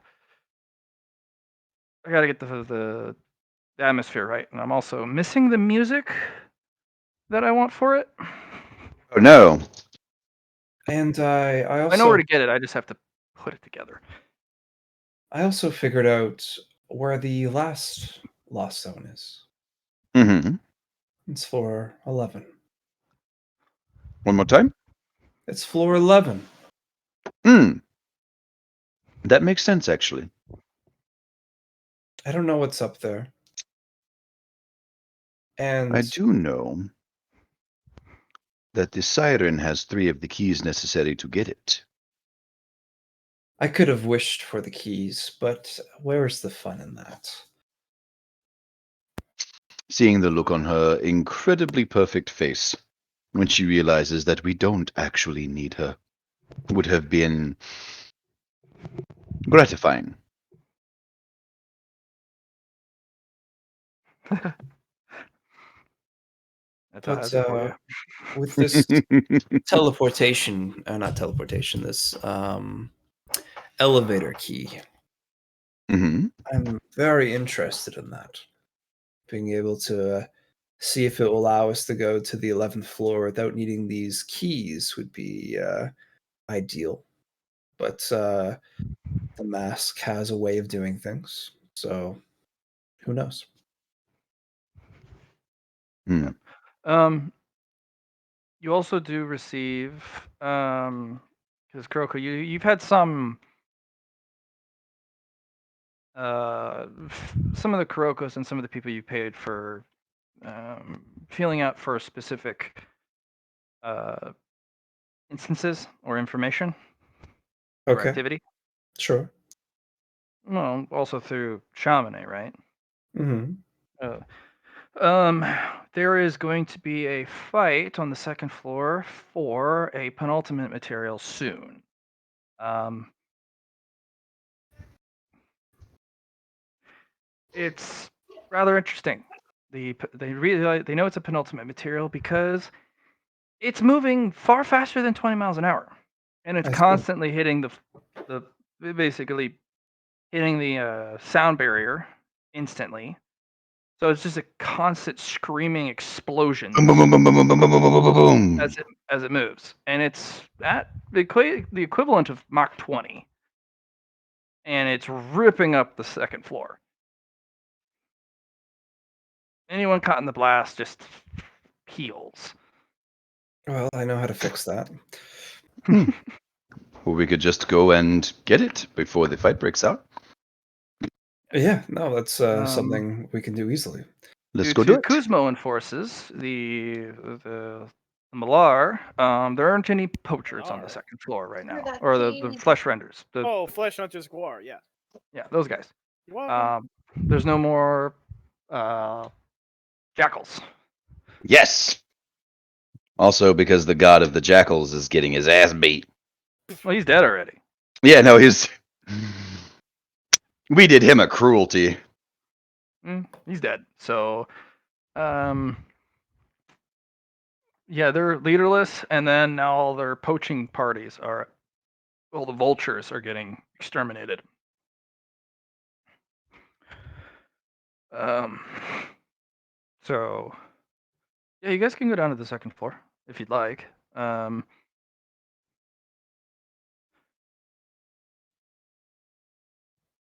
Yeah, let's go Do kick that. that off real quick. Yeah. Yeah, I mean, hell, I will see where this goes. You'll have to leave negotiations though, Kuzma, if you want to go. You'll have to leave the No, negotiation between Nios and Miranda.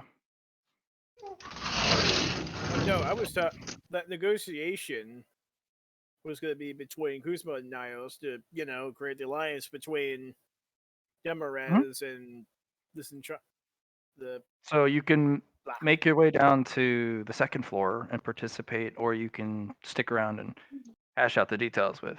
Yeah, no, I was about to say is like I as a player want to see where this goes. Okay.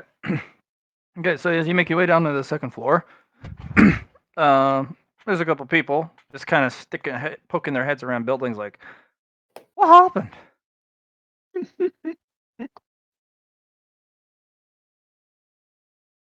It's just basically a giant jet engine that constantly has like some sort of tractor backfire, just like just constantly. Right. Yeah. Speed is the creed. Speed is that creed. So the plan, in my thoughts, get in front of it, and before it's in range to do any damage, just hit it with the off button and stop it from moving. Mm. That won't destroy it, will it? Shouldn't. Let's see if you can time it right. That is the question. All right, go ahead and give it your shot first. What would you like for a timing, Matt? Agility. Agility. Okay.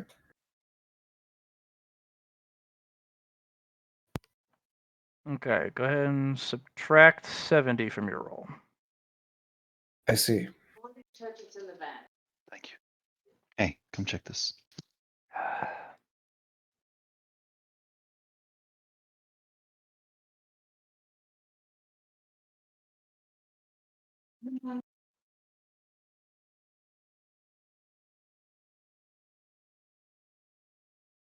Yeah, no, I can't roll that, unfortunately. That's why people can't catch it. See? You go and try and catch it, which means you have to be in range. I'm going to need you to take 220 damage. Okay. Hold on, actually, I got 40 tends to explode. Give me a moment. Okay, yeah. More 253. like 253 Mhm. damage. Mhm. This is also 253 armor pen and 253 shield pen. That's okay. I will step aside the damage. Just like, oh god. No, you literally just saw me pour it in there. And it zips up. But it seems to be doing some sort of loop.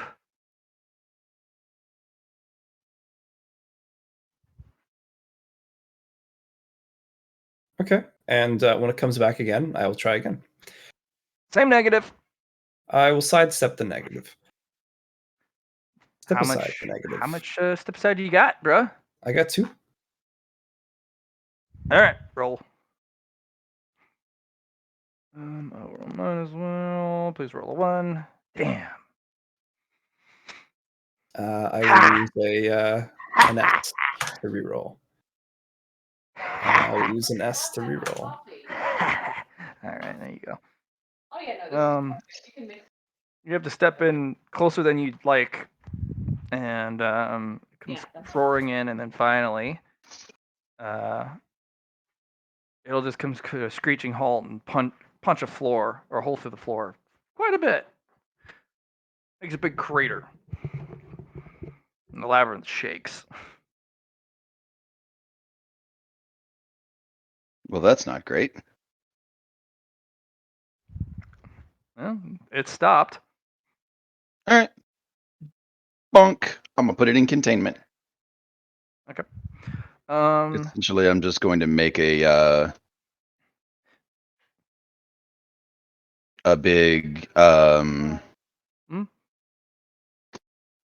a big loop for it to run. Like I'm literally just going to give it a track to run. Sure. Inside of a little. All right. So this thing Mobius breaks donut. 2 laws of physics. One, it's a perpetual motion machine. It's not Uh-huh. stopped. It does not lose energy, and it can create more energy, although gradually, very slow. But it never loses its own energy, and it does get faster. 2, it's an unstoppable force. When it comes in contact with a law that would apply force to slow it down, it ignores it and presses on. Unfortunately. Hold on, hit me with that again.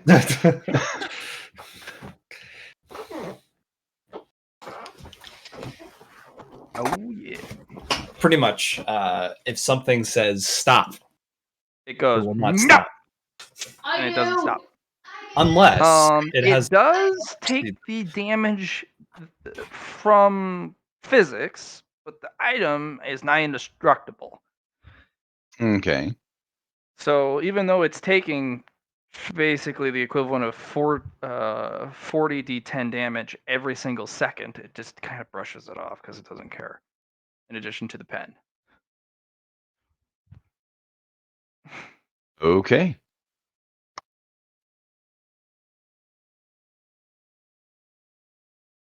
Fourth, fifth, sixth, eighth, ninth.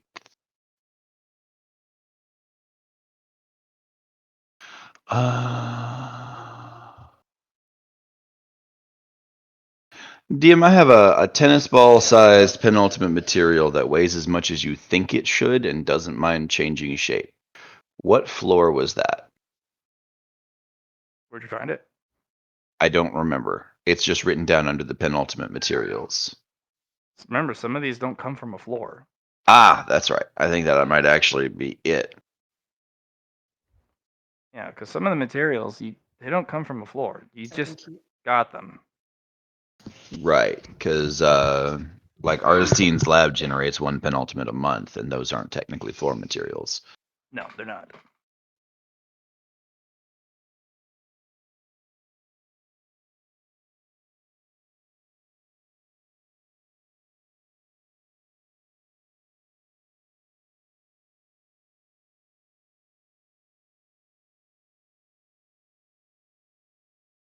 Okay, so that's cleared off. Do you want to take the? Hmm? Do you want to take the ride down now? We got tickets. This is the Sure. place we need to be. Why not? I don't think we can take Kuzma though. I'm just gonna pop my portal real quick, reach through and grab Kuzmo, and be like, Niles, we need him! Back in a little bit! No. I mean, he has fluidium on him. Oh, I thought we weren't going to the third floor. Oh no! I'm saying we're on the subway track to go to the third floor. This is the ticket station. Oh, yes, no. Out of character, yes, I agree with you, he can't go, but also Yeah. the DM said we weren't doing that tonight, and I wanted to do a lot more stuff. Oh, you wanted to do a lot more stuff. I got you. Oh, yeah. Yeah. So there's DM, what do you have maps for? Meh. very little because I have it narrowed down to very specific things now. Okay. I can do theory of the mind all night though, because I love that stuff. But the amount of time it takes to build some maps, a lot. And sometimes the maps are completely irrelevant based off what you can do. Third Fair. floor hunting ground. That should be an easy one to go and deal with. Certainly. You Also, do not have a pass. You need to A, stand in line in the queue, and B, purchase hunting rights to a very specific sector for a very specific creature to hunt. Because it's first come, first serve. ninth floor. Okay. You need I need some permissions more from smoke locusts. You can buy them at the auction house. I can actually. So the third floor hunting ground requires.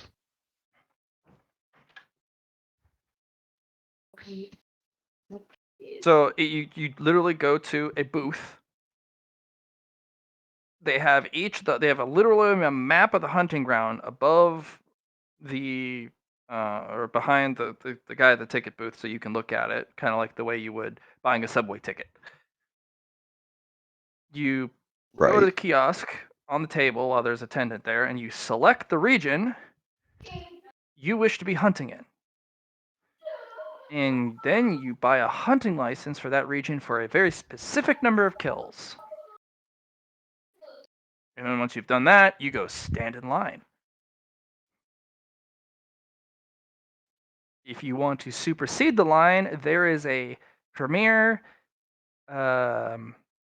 access All access path. pass. Yeah.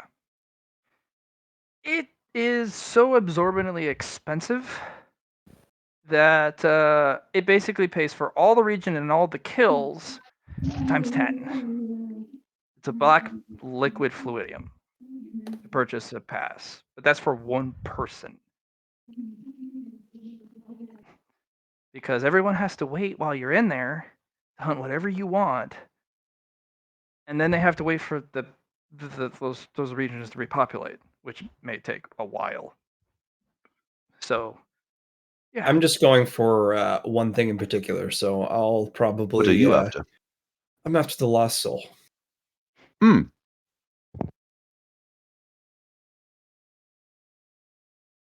Do you require my help with that? No, I shouldn't need it. Not with this. And she points to the thing that you gave her. So I just wanted to do it with you guys. That's I mean, really you it. guys can also hunt something else. Hunting the permission to hunt the lost soul is not paid with fluidium. You can pay with masks, you can pay with trinkets, or you can pay with artifacts. And this is So, what is called an attempt. And there is no guarantee you get to live because anyone who goes after this doesn't. mhm. Um, if you want, you can purchase a full guy's catcher mask because the people who go to hunt this usually they drop their mask. And somebody has had the wherewithal to go collect them, the ones who died in the attempt. Right. They are very expensive. If you want to, you need to trade the equivalent of a gold or platinum mask per guy's catcher mask, or the equivalent trinket or artifact, um, for one. But they have 5 in stock, full with all the 1 through 4 already stacked and pressed together. Because there's been 5 people who've tried and 5 people who've died. But they're not dumb. They know that. At least the people on this floor. Some of the clever ones have figured out you need a very specific mask to even get a try at it. Right. So, Yeah. no, I'm not going to buy any of the masks. That's Okay. not my plan. I do have a platinum mask Okay. that I could use for the purchase of the attempt. It's not going to cost you that much. I I will didn't think pay so. for that if you want to want me to make change. No, I'm trying to give this to Orchestra. That's who I want to give it to. But I was Well, the thing just is that mask is undefined. yes, I know. It's also a 7th floor platinum mask. I know. It's undefined, and if Orchestra has it, it's just the thing is it's undefined. There's no power scripted onto the mask yet. Yeah, And that's the thing. And if I rip the fluidium out of it and then make it into a dust mask, that was my plan, Matt. oh, is that all? But Fair. All right. Um. Okay. Yeah. that's that. I'll put that off to the side. I was just Okay. Oh, while I'm thinking about it, Kuroko, Mhm. I can take this null steel lantern for your null eyes off of my character sheet, right? Good call. All right. I just want to make sure you had it written down on yours Mhm. before I deleted it.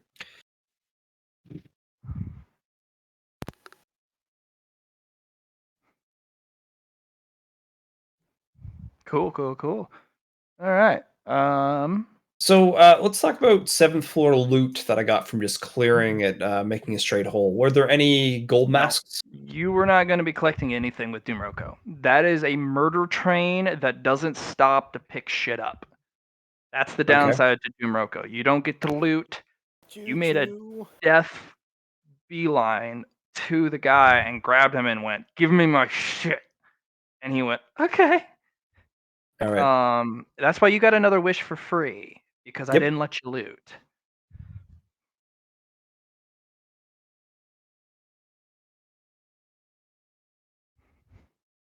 Okay, let's put that in here. Although, yes, the amount of masks you've accumulated through that beeline would have been game breaking. Mm.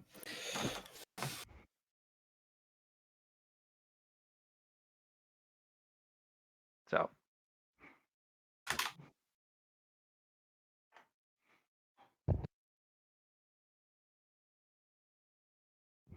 yeah, you would have probably accumulated a dozen gold masks, half a dozen platinum, and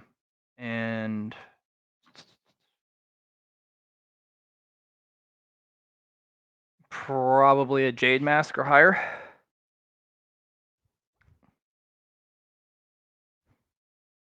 But unfortunately, That's the problem with Doomroko. That it's Yeah, no, whatever. It's all good. it's a murder train. Choo choo. Yeah. Things that went ooga booga booga, you just fucking punch their head into their rib cage. So, all right. Where's that gone? Oh. All right. So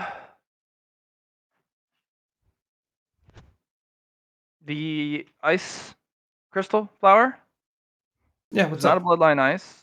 I didn't think so. It was something new. It is actual crystal. Is it blue? It's kind of see through, kind of Okay. bluish, bluish Okay, so hued. it's not made of fluidium, is it? No. Okay. It grows naturally, like a plant.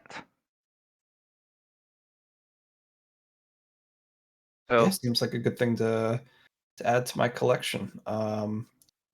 I will and that's all place it it does. down in my. It's made of ice crystals, but the Mhm, crystals grow on their own like a plant, and mhm. does need sunlight because otherwise it goes into a dormant state. Right, right. And it needs water and soil and sunlight. Who would have thought? Makes sense. It's also not that it's not that cold either. It's not room temperature, but it's like opening a refrigerator. A lot warmer than ice should be. In fact, it's in full sunlight, like direct sunlight. It's actually rather warm because of it refracts light so well. Mhm. No, ice does that Oh great. god, Same it's as sand. fire ice. It's not, no. It's No, living not the ice. opposite of ice We fire. could call it that. Yeah, it's more like living ice, yeah.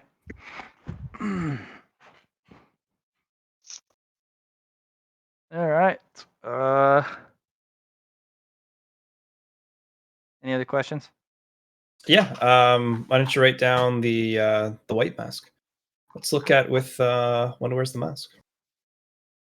That is the mask of the oh gosh, what is that called? The mausoleum. The mausoleum. Yep, that's called the mausoleum. It is the only mask in the labyrinth you can look at a king and not die from. Okay. It is also the only mask that can store one mask of each type and gain its abilities because it's a mausoleum. Woof. It houses other masks, and it can store up to 13. Actually, no. Okay, let me count this. One for each floor, one for each lost sector. Yeah, 13.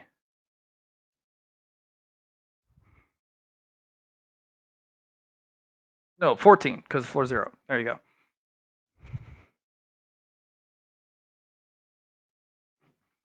But it's blank. It's got nothing in it.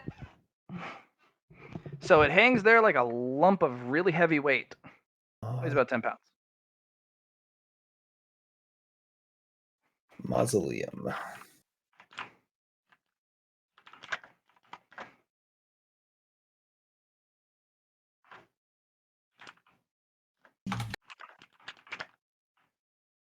No.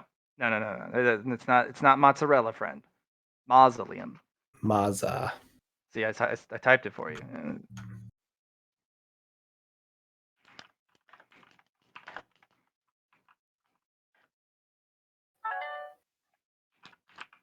Mausoleum.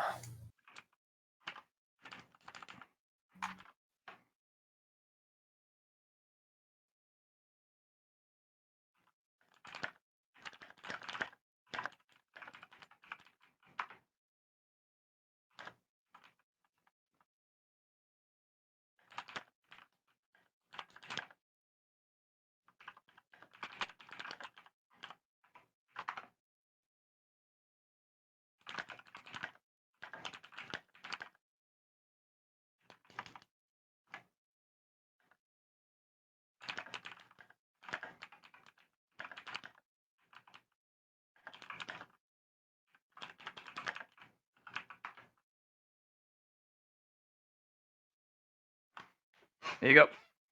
Cool.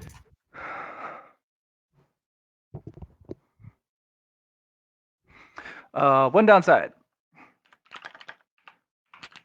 Mm,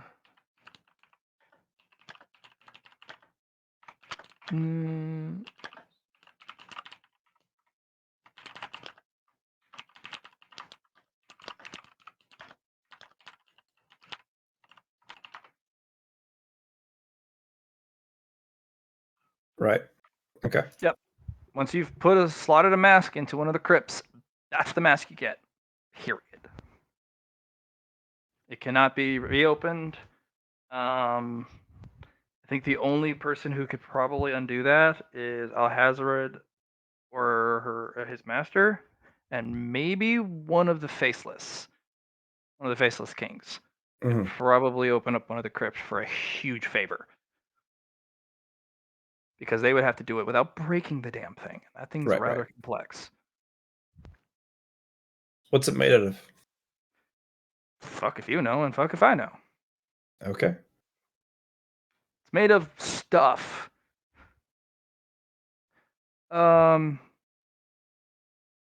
It's not dust. Mm-hmm. It's not the ghostly energy. It's kind of similar to the stuff that the Guy's Catcher Mask is made of. Right. It has no hint of Nocturne or Fluidium in it. Yep. Not sure. Okay. It'd either be a material specifically from the level 0, or it might be from one of the other 2 lost Yep. sectors you have not explored, Yep. which would explain how powerful it is. The only thing I can think of for floor 0 is because it's white, like the Ghost Catcher masks. But the Well, Ghost that's the Catcher thing. masks also hold things. If So you find the mask on that floor, or it originates from that floor, and that's where it is created, that's the slot it can fill. So if you right. find a Guy's Catcher Mask on floor 1, it fills the level 0 spot because that's where it was made. It has to correspond with what floor it's made on. That's good to By know, the Matt. face That dealer. was a question I was wondering about. Yeah. No trinkets, no artifacts, just I math. understand. I understand. Right. Um, it is a little bit different colored. It is not 100% white, but at a distance it looks white. When you study it up close, it's the color of old gray stone. Okay. Gray, I know. Gray stone, I know. Yeah, ancient gray stone that they would build, the rock so near indestructible to the passage of time that, Right. it's what mausoleums were made out of, necropolises. Things aren't built to last. But at a distance, it looks like any other Guy's Catcher masks, but the cracks on it are different. Right. Which any really observant and very well versed into the mask occult knowledge would go, what the fuck? That's different. Mm-hmm. But they would need to really know their masks. So, any other mask, MASQUE, Yep. they would know instantly what you got. And I mean, they're not going to attack you, but it's just they're going to ask for it. Yep. Maybe trade for it or whatever. Maybe the kings or the gods. Maybe not. Not a lot of them really devote themselves to it. The faceless would know. Like the Quicksilver guy that you guys met on the Mm-hmm. Yep. floor 2 hidden space that came up and you did trades with trinkets. Those people would probably be the ones that would have the correct knowledge to find out what this mask is. And he has a silver mask, right? He has no face, and No no, he face. doesn't have a mask. It's Okay. just a mercurial. He's like a Right, right. mannequin. Yeah, it's Okay. nothing. I just It's kind of remember you this. saying silver once upon a time. Yeah, no, it literally looks like liquid mercury. It kind of shines and shimmers and twists and turns. What about the masks themselves? Don't they have a mask on them, or no? Or are they also just The vendors, yeah, they all have their own unique masks. and they're not silver, are they? No, I'm just trying to remember when they're you all said different ones. silver last. You saw some people with silver masks from the higher floors because that's what you wear on the higher floors. That's a mask that you wear of higher standard also is a status symbol because they give you the biggest, meanest buffs possible. Yeah. Hazard, no, he got his platinum mask and Oh, it's beautiful. I wear that thing all the time. Hmm? Oh, speaking of which, Kuroko, Yeah. could you take a look at this for me and tell me what it does? Pass it over. I take out a black mask that's a Mike Myers mask. Okay. It's a big spooky boy mask. yeah, It's a black please mask roll. with white Okay. scarring. Okay. I was gonna give you a negative. It was gonna be a minus 50. That so I failed. is a fail. This mask is going to. You just hear, Okay. Sure. and it just Staring. stares at you, and you can feel a pressure, a weight, and inevitability. Something's coming. Oh shit! Is this a legit like the Mike Myers mask? It has something going. They're all black masks. They are rather strange. They are evil to a T, and they will. They break all the rules. Which is why I think they're made of nightmare. They're that's kind of how they're made. But if you want to get rid of it, I can eat it. I'm just It curious seems as to what it does. don't know. It looks like it's fixated on me now though. Hmm.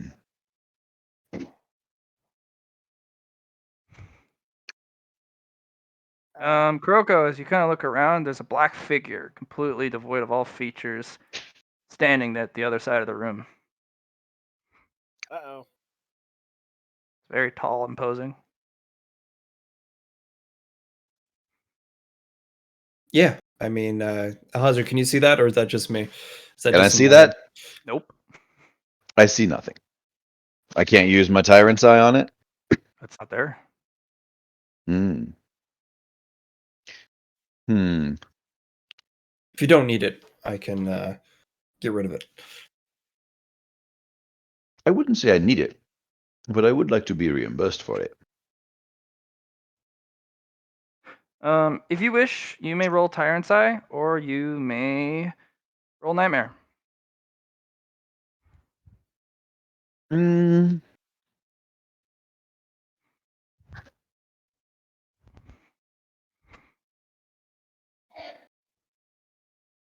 Okay. Would rolling Nightmare offer me any protection from it if it is one? Well, rolling Nightmare would be ruminating through the potentials of cause and effect. Mm-hmm. Tyrant's Eye doesn't work passively, but if you're trying to try and focus on it, you could. But I just want to know what's your game plan. Are you just gonna stare at it until you actually see it, or are you gonna? Do you want to roll Tyrant's Eye, Probably gonna. or do you want to roll Nightmare? I'm gonna roll Nightmare. One, Okay. because I never get to use it, and two, is I'm essentially just going to change my point of view Okay. until it becomes visible.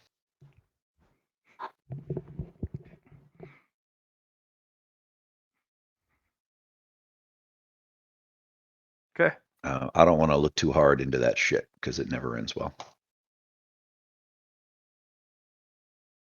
Okay. Under no circumstances do you want to physically see this thing. That, if you do, you can't unsee it.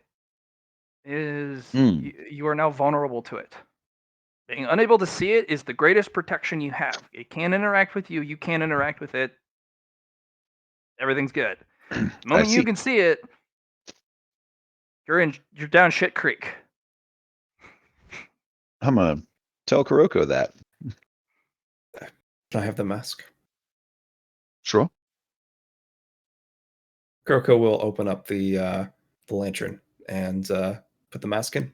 And this thing, as you try and go put the try and reach for the lantern, it grabs you by the neck. Oh, no, Matt. You want to activate the Doom music? Because I summon the Doom Roko. Doom Roko is actually very occupied right now. Very occupied.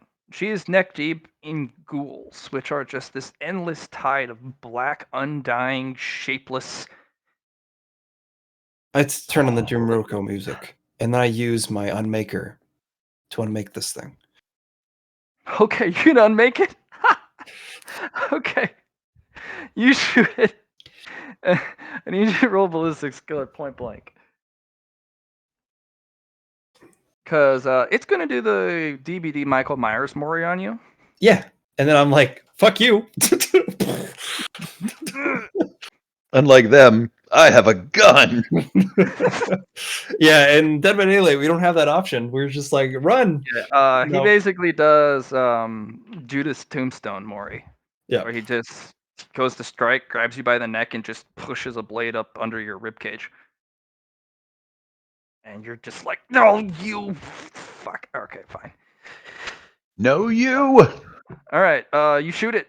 It dissipates and the mask disintegrates. You've killed the thing.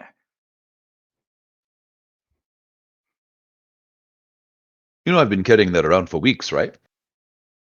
And I just proved that it's a nightmare. Yeah. I knew it. Hmm. I'm just wondering if this is the result of a nightmare losing its face.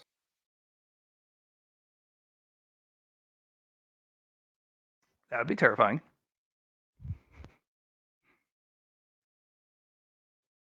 How else would the nightmare's power be in it? Well, they're fashioned along an idea, aren't they? Could be a nightmare worshipper or someone infected with them. Their mask's power is just too great not to just be a conduit of someone else. And there's only one thing that can do this, make these black masks, I'm pretty sure. And it's the abscesses of this labyrinth. What the labyrinth takes in and strips from the dream. Okay. Next question. What happens to the nightmare? My imagine is that it becomes an afflicted. Hmm. And afflicted are almost universally more dangerous than the creature they started as. So what does an afflicted nightmare look like? I have no idea. Let's make sure this doesn't happen to the girls, huh? Talking about me? Us? Oh. Me? Hi. Yes. Sorry. We were just kind of peeping. That was creepy. It's all right. Did you enjoy the wedding? Oh man, it was really embarrassing. We couldn't watch. Also, Brenda couldn't stop crying. Like, ugh. You know, we always ugly cry. You always ugly cry. Why do you gotta ugly cry, huh? Huh? Anyways, yeah, the food was great. We drank a ton, but I mean, we can always hold our liquor. Duh. I'll sort of ruffle her hair and be like, I'm sorry, Brenda. She's like, it's okay. You should have married me though. Like seriously, we've been like so good for you. I'd have been so good for you. I can tell you honestly, you were my only other candidate. Oh really? Oh, that's so Hmm. sweet. Why didn't you pick us? To be honest, it was kind of a shotgun wedding. For all that it was a Oh. happy occasion. Well, should have probably stole you then. Ugh. If only I can get these dummies to do it. Haley wasn't such a coward. And then they start squabbling about, well, if you hadn't stolen my boyfriend, well, if you hadn't had the guts to not let me do that, and it's just they're squabbling amongst itself. Right. And I'll be like, in the meantime, guys, Mm. we've learned something rather upsetting. You remember the masks that people have been finding everywhere? Oh yeah, those things are fun. Apparently, the black ones are made from people like you. Mm. Which means that there is a creature out there that can take your face.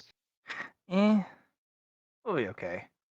That's Honestly. my concept on why you don't lose your face when dealing with a face Well, stealer. here's the thing. Most nightmares are like, ooga booga booga, I'm so powerful, blah. We're more like, skitter, skitter, skitter, watch, watch, watch. Because we're like really not combatants, you know? We're not like all fighty and stuff. It's kind of not our thing. We like to go rah, rah, rah, go team on the side. That's our thing. So I just realized she is literally a nightmare creature. Yeah. Yeah. The whole time. Yeah. Hasn't That's changed. why. That's why when Alhazred looks at her, he doesn't think of her as food, because his body literally goes, "We can't eat that." Yeah, No, it's like, here's the thing. It's like, I've we'll always try, considered her a and then nightmare, turn but into a like, she nightmare. is literally described as a nightmare. Yeah. Mhm. That just clicked with me for some reason, because I thought she was like one of the creatures wandering around the angles. Like, oh wait, no, No, she it's is. a nightmare. Yeah, Yeah, Yeah, she is. That's a nightmare. yeah, it just fucking hit me like that. Oh, Which brings an all new meaning to Saturday's nightmare damage that Somni can do, huh? Oh. you will never convince me. But there's a convincing nasty justice. tax you put on that, which I 100% support. That was Mhm. a really solid like little Yeah. little caveat you threw on that sumbitch. I'm gonna have to spend merit to keep that tone down or get rid of it, because if I want to make it stronger, I know that insanity damage is just gonna skyrocket. Fuck you. Mhm. Oh man. Probably a little bit of fucking you in the mouth. But yeah. Oh no, there's like last Saturday I fucking flexed on everyone. Yeah, no, but But that, I was asleep the whole time. yeah. But no, like, it's the thing. It's like, no, she is literally a nightmare creature. That just amuses me. Oh I yeah. never picked up on that. Like, she. The nightmare faction is, pun intended, a nightmare to deal with. Aw, my skull's leaking. Yes, that. The skull cup, not my actual skull. To give you an example, Kuzmo, Patriot, one player decided to play with the before Krell, by the way, for Johnny's reference. Yeah. Krell merely survived them rather than really went down that path. But one of the players did want to play with the Nightmare faction, and he succeeded. Because what I did was I said, roll how many abilities and skill checks you got? I'm gonna have you retire the character until I can get to you, and we spent 2 hours literally rolling a 1d100 on every stat, every skill, every talent, everything. Big points. Yeah. I randomized his sheet. His race, his sex, everything. Damn. Everything he had built was just lol. All over the place. All over That's the so place. sucky. Yeah. Also, I don't know what made me think of this, but like, I have not seen or heard anything about Guy Rowdy for the longest. Gus fucking Rowdy. time. Gus Rowdy? Yeah. So I've been dealing with the third floor really. Yeah. I've been spending a lot of time on the first floor. That's where I'm like. I mean, Speaking you're of in your which, hole. as you guys are going over, you do hear a familiar voice. I'm ready! It's my turn! Haha, I've been waiting in line for so long. Oh, It's time for the protagonist of this story to hunt.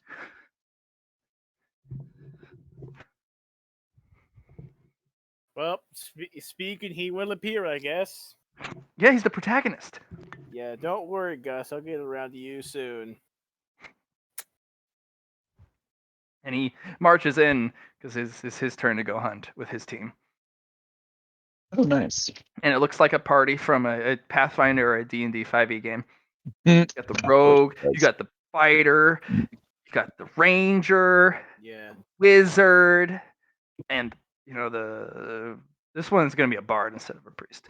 So How have I not tried to incorporate Ghost Rowdy into my plans? Because we are basically from the same setting. Almost. Because when you tried to plunder his booty, he told you could have his chest but leave the booty alone.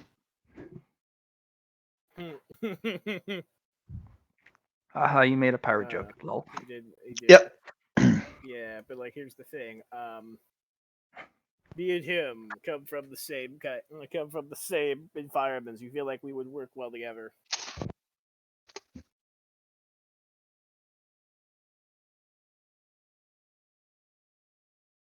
Oh well. Probably would appreciate me drinking from leaky skulls anyway. It's messy. Yeah, and as the big door opens to lead into the hunting ground, Gus Rowdy's feathered hair and cape flutter in the wind as he marches forward, despite there not being any wind at all. Yep. And the light shines on him just right to imbue a heroic mien across his features. Everyone can only stand and go, "Who is that man? He's so handsome. He's so regal, so imposing. He must be the main character." There's no disagreement with that. The only thing I get to disagreement is what kind of story it is. It's not a porno. But he's so innocent. I want to corrupt the fuck out of him. That's why you're a bad person. Yeah. Evil god. Yeah, I mean, evil gods, they take absolute pleasure in just going, "That's an MC, main character protagonist. I'm gonna make him I'm gonna give him that double have a wide hard surprise. time and make him dead maybe, but mostly make him no longer the protagonist because that gives me extreme power and succeeding against a protagonist makes whatever champion that defeated the protagonist of an evil god so much more powerful because that's a story. No, that tracks. Yeah, and you see him march proudly in, and everyone's like, "Whoa, he's going places. That guy, he must be so important." You see a couple very hardened battle, veterans, some ladies kind of almost just nearly swoon, but they're hard in battle, and they kind of lock up and swoon in place. I almost want to go with the joke of buying a van and painting the words "free magic items" and just following him around. Yeah. So you guys are at the booth, and the guy goes, "Welcome to Third Fourth Hunting Ground. I will be your concierge today. How can I help you?"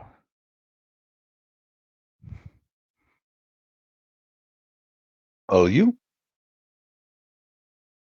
How can I help you? Johnny. Yeah. Yeah. So I'm looking for an all access pass. An all access pass. That's rather expensive, but we do have them. In fact, we have a couple redeemed or redeemable right now. How many were you looking to buy? Looks around, sees how many people with us. It's just you and El Hazard. Yeah. You can also call in someone else if you want. Yeah. So I'm gonna call in Kuzma, and I'm gonna say, Kuzma, bring 3 liquid black fluidium canisters with us, and Sorry, what? I said, Kuzma, can you bring 3 liquid black canisters? Okay. I mean, that's how you start off. Like, you don't even say hello, ask weather, or any of that shit. You just demand I bring money. Money, Daddy. Come on, we're gonna go have some fun. I booked fun. Let's go. I mean, you have to understand that comes off as not having a lot of respect for me if you think you just demand money. without any context. As you guys are having a conversation, looks like you guys are deliberating on some things. Do you mind if you step to the side for a moment and let some of the other customers? We're going to buy 3 passes 3 for the passes? third floor hunting grounds. Oh, okay. Are these the And all access pass or the premier all access pass? The what's the difference being difference? Well, the difference is you still have to wait in line. You have to queue up, and there will be a designated time in which you will have an all access time frame, which may not unfortunately be today because we have to set an allotted time for you to enter, and then we then have to take into consideration on how specifically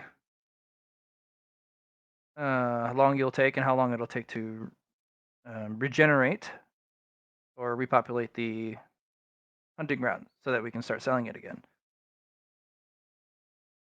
The pass that in which you wait will guarantee more. The all access premier pass gets you in right now in front of everybody, but it doesn't force people in the labyrinth out or in the hunting grounds out. They've already paid for it, they've already entered, so they will hunt, but you can poach their kills because you've paid for it. We do ask you to leave those hunters alone, but again, nothing can be guaranteed in the labyrinth, and it's not a rule with the all access premier pass. Because technically, that's the upside to the all access premier pass. You can kill and rob anyone in there. Because technically it's an all access pass.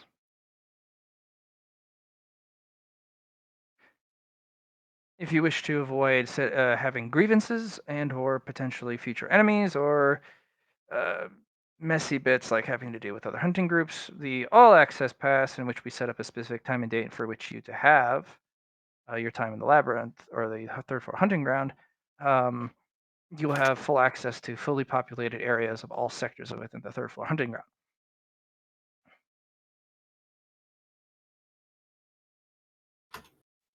But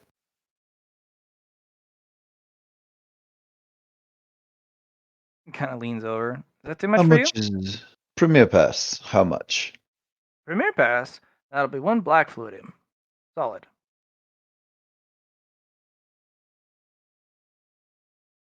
I thought we were The paying Oh, liquid. the premier the premier access pass is 1 liquid. The all access pass is 1 solid black fluidium.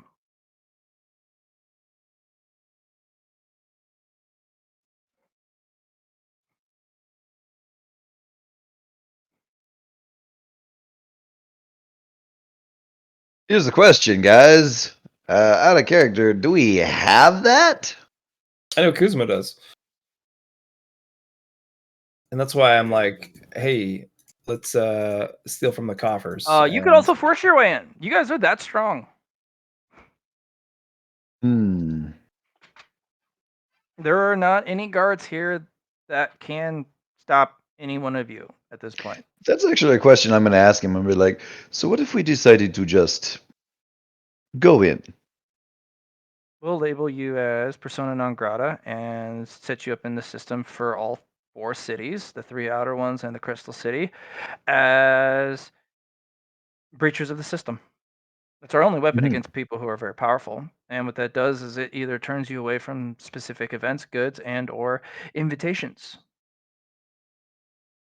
Since you are so powerful and there's nothing we can do to physically, mentally, or willfully stop you, the biggest threat we have is that the administrator will know what you did and that the individuals within the Crystal Palace will also know what you did, and you will no longer be allowed to participate in any of their events forever.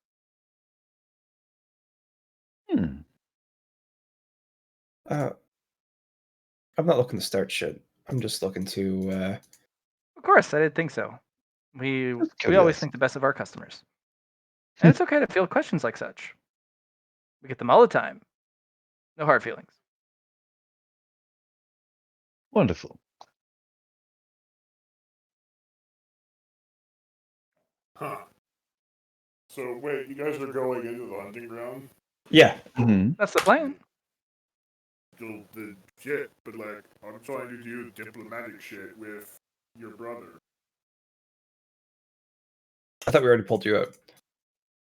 Yeah, you can go back and be like, sorry, they pulled me for something dumb. No, I don't think you grabbed me in the first place. I think you decided not to. I mean, we'll grab you for this, man. Unless you don't want to come. Unless that you want to sort that shit out. I mean, like, we're gonna have to get to the negotiation eventually, but yeah, I mean, fuck it, might as well. It's been a while. So I just want to since make a note. Where's this place you're negotiating at? Is it in? It's Dirty Lizard. It's one of your realms, right? Yes. No, Okay. it's a Dirty Lizard. Although Is the time dilation there slower, faster, Matt? Normal? What's it like there? No, Which that's on place? the third floor. The Dirty Lizard is a place he set up here. Oh, the Dirty Actually, Lizard it is probably your wouldn't be better third. to do it in one of the realms because it would be outside the labyrinth. The Dirty Lizard's on the third floor. Yes. That's what I'm saying. It's like, Kuroku has a point there. I'm just wondering where it's happening. Where's the? Yeah, I guess it would be in one of these realms. Because doing it in the labyrinth would bring Niles back into the labyrinth. I think he just barely got the fuck out of it the first time. Or something.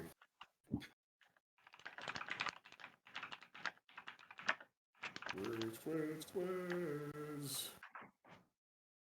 But yeah, like, I guess we could just put it off till later.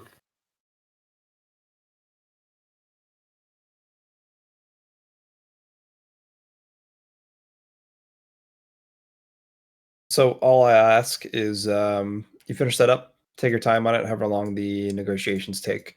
Yeah. Very important. I think, yeah, you kind of gotta do the important shit if you go and fuck around. What I'll do is I'll call upon Chamonix and ask if he would like to come with us. Can I bring Mip Mip?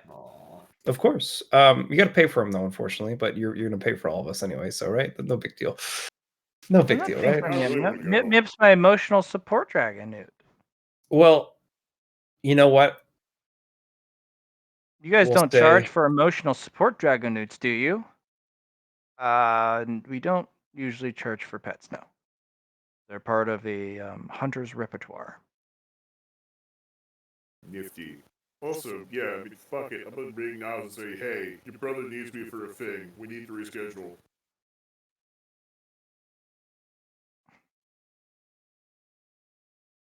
All right, go for it.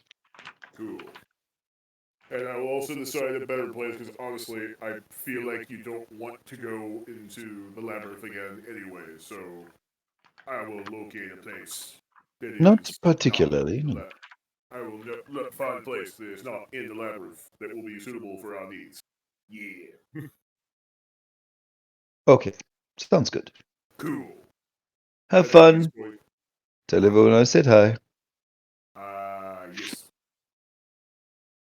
And with that, my roll 20 is a loading screen, so I can't do much else except pop in with the free liquid fluidium. Solid. Oh, free salt. That makes more sense. Doesn't I was adjust. like, holy shit. That's like the highest currency, and it's like 3 of those. It's like, damn. I was gonna make a joke, it's like, so it comes with a blowjob, but like, honestly, even then, that's not enough.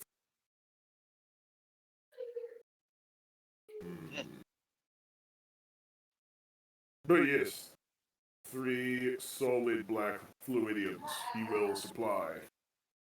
I'd be like, alright, let us an adventure.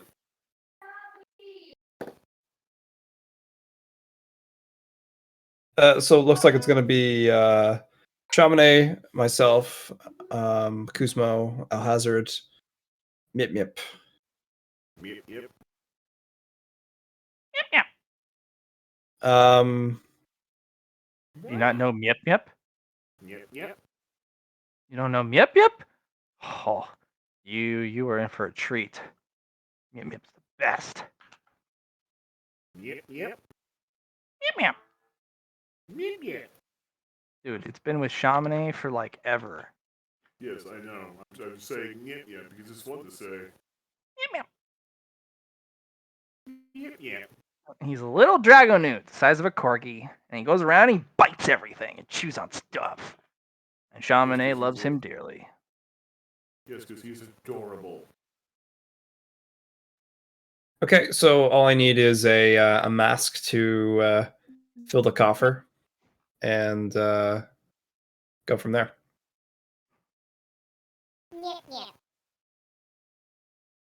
No. Will they accept a Geist Catcher mask in return instead of a gold mask? For The rights to hunt the lost soul.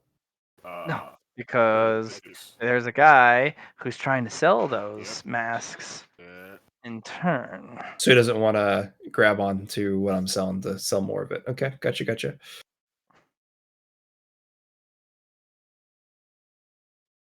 Hmm. Yep, yep. Meow, meow. Yep, yep. Meow, meow. Adorable little corgi fucker. Meow, meow. Yep, yep. See? It's not going to end now. See? It's adorable little Dragonute. He will consume us all with his cuteness. I mean, he'll try. He will lose his cuteness as he grows into adolescence and adulthood. I don't know what happened there. That was awful. I turned into a pixie. Anyway, I have the money. Or at least I We need a would mask, if though. Wendy could, I'm always wearing this mask. Or, well, when I'm in the labyrinth, I'm wearing the mask. Well, I wasn't talking about your mask, but I could use your mask. That would be a good use of your mask. No, it's mine. I'm using it. Hmm. It lets me shoot lightning and shit. It's awesome.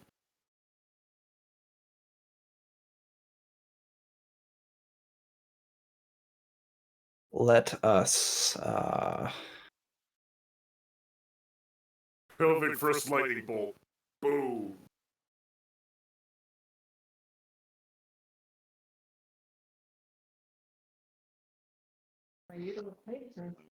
Yep.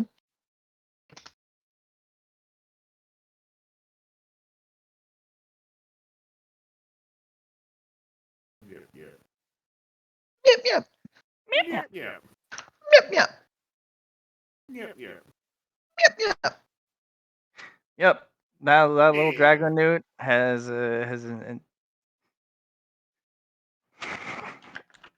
is loved by many. Kustos just sees him and he's like, oh, look at you. And he's just scratching the top He'll of its head. bite you immediately because he's a bitey boy. He loves biting any finger or Ow. just You're a vicious little guy.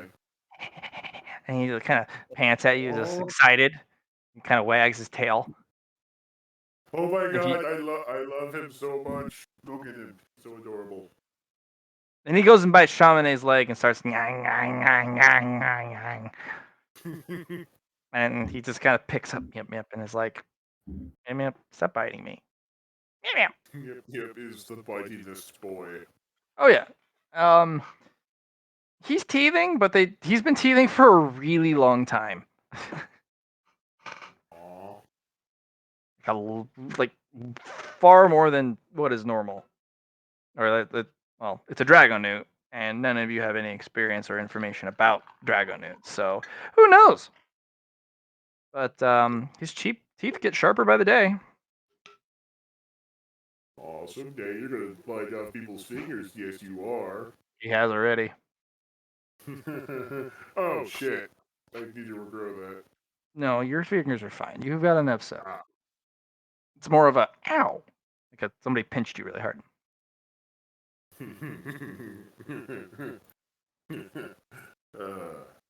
You want your own Miep Miep, you gotta go to the dragon hunting ground. And there's sometimes when you go, there's a dragon newt. It's okay. It's okay. I've got a bunch of good boys back home. But maybe. Do you now? Oh yes, I've got Toby, and he is my speedy All right. boy. I've got Fuzzy, who's So- a big old boar, just lays about. Yeah. So all access pass, huh? The premiere version. All right. Hmm. Kuzma, are you okay paying for 3 people to go? Yeah, that's why they brought me here, because I've got dollar for lithiums. You do have a bit. So Kuroko wants to go. Hazard wants to go. Either you or Shamanate gets to go.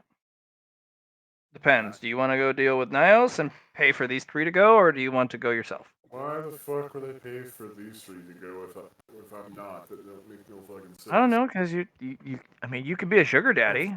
Like, no, fuck that. Okay. If anyone here, when you say that, I hope you realize someone's getting fucked. Kuzma, don't simp for anybody. I mean, you do what you need to do, man. No, but seriously, he's just gonna. If somebody wants to go, he's just gonna throw in a fourth because he's absolutely not going to deny that adorable little dragon from going on an adventure. I mean, he stays with Jamine. Yes, that's why Shamani's coming with us. So you're gonna pay for a 4th. Yes. All Also right. because- also because he wants to see what Chamonix can do. So yeah. Does Chamonix have an extra gold mask? Yeah. He has 5. Okay. 3 have properties, 2 are unclaimed. What do you want? I will take one that already has properties. I'm just trying to pay for the lost soul. Well, all access pass pays for that too. Oh. It's all access. You can hunt other hunters in there for the premier pass. Everything in there is fair game with the all access pass. You can trade a gold mask for one of the guys catcher masks. Ah. I see. I see.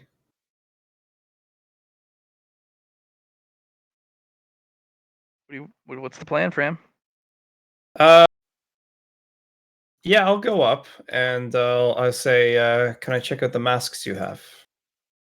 Sure, If you're not going to buy absolutely. one.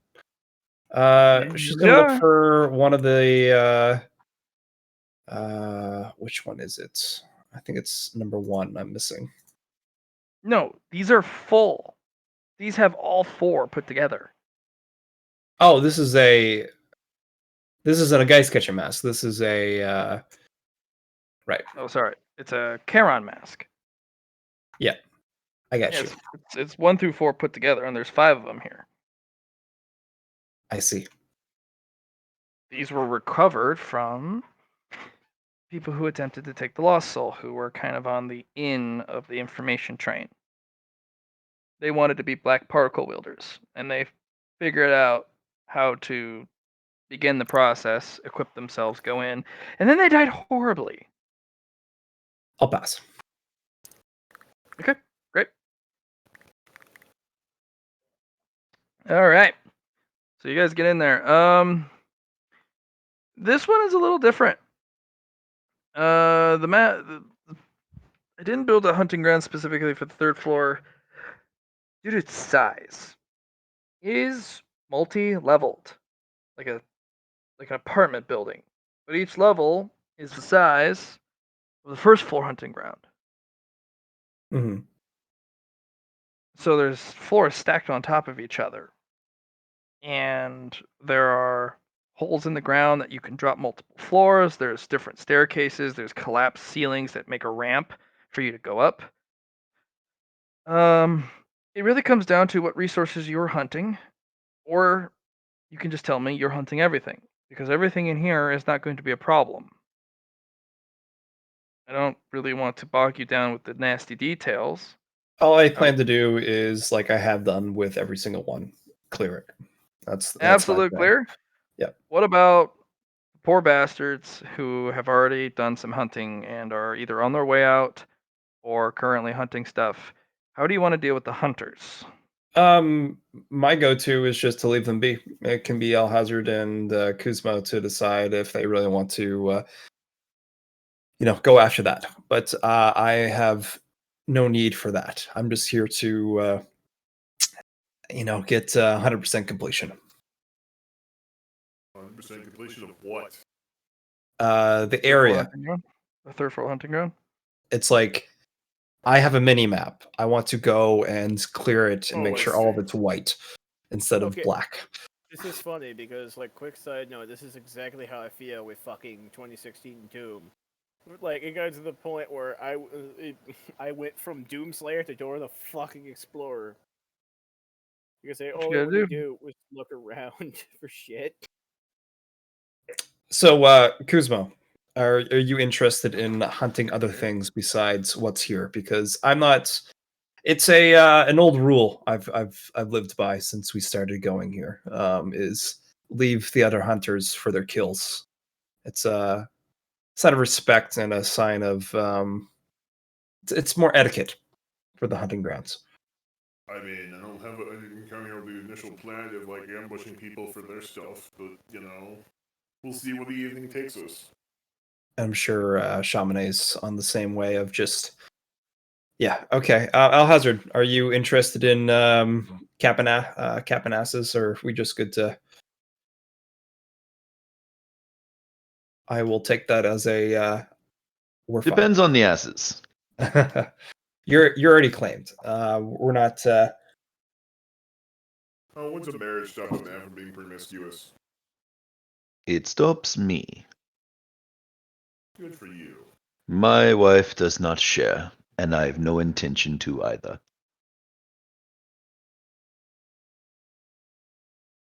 All right. Let's go. Let's see how it goes. And as usual, Kroko will lead the charge. Damn it, will you fucking load? Well, there's nothing changing, so Yeah, you don't worry charge about it. him. So there are 3 unique faceless / afflicted Mhm. for third floor. That's why a lot of people come here. First off, one of the afflicted is called a wight. Okay. Wight. Um, it's basically a nature elemental, or the equivalency of such. Most of it's Mhm. made of wood, and its heads are just skulls being held by the wood. The wood ranges anywhere from extremely durable oak to ironwood. Right on. Ironwood is not a spawn that happens often. It's actually one of the boss mobs that is a rare find. So, yes, there will be an ironwood wight. But due to your collective ability, you guys can either capture it, subdue it, cut it to pieces, shoot it to shit, light it on fire, freeze it.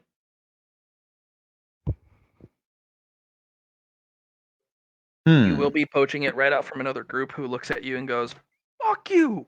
Fuck you! Oh, Do you want to fight about it? Fuck!" As they all just kind of look you up and down, and it's just like, "Fuck! Fuck! Fuck!" Because Yeah, no, they paid for the right to hunt the whites specifically, and they got the super rare spawn that was they were after, and you guys came up and went yoink, Should have been faster. right? Two things that First come to comment mind. is with pelvic thrusting. Is capturing this thing and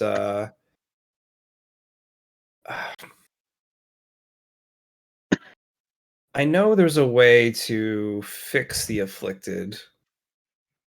The issue is it was already taken from it's lost its sanity because of how it was made by a face stealer that has feasted on fluidium.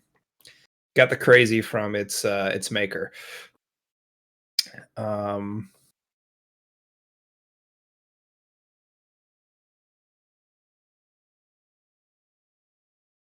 So I suppose just freezing it in place, and finding a way to remove its. Yeah, I'll leave that be for now. So I'm pretty much just gonna freeze it. I think that's the plan. Hazard, do you want to do anything else with it? Bonk it or something? For the Ironwood white. that sounds fun. Yep. Ghost wood? No, ironwood. Right, but it's a white, and whites are traditionally undead. That's the name. That's the name they've given it. Because it's basically a nature elemental. Is what it is. Oh, okay. But it is carnivorous though. Okay. So what I'll do, um, Yeah, and the reason is they call it a I'll, white is because it collects the skulls of its kills and just kind of sockets them in on the wood. oh, fun. What can this material be used for? It basically it's wood with the durability of steel.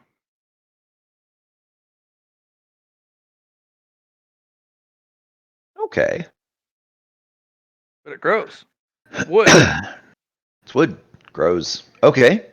I'm going to. It combines the Chinese wood and metal element, Oh, I see. which is rather rare. Mm-hmm. Yeah, Usually, I'm gonna wood is bonk it. subjected to like it's weak against the metal elements. Mm-hmm. It's nemesis, but these opposing elements are actually in harmony. Oh, fun. So you're gonna bonk it? I'm gonna bonk it. I'm gonna take like a branch and toss it to those guys. Be like, don't say we didn't leave you with anything.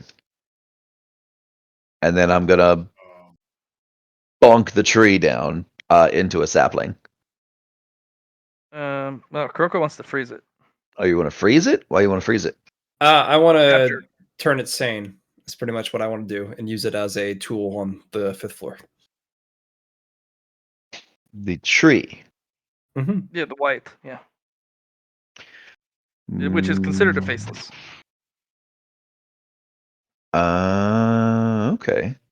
No, that's fine. If I bunk it down to a sapling, we can make it regrow. Yep. I don't see any issue with it. I just need to figure out what I can do with it. Freeze. So I'm going to take the hammer and I'm going to hit the ironwood white in the center and cause it to split down the middle. And inside is like a sapling and some heartwood. And I'm definitely keeping that.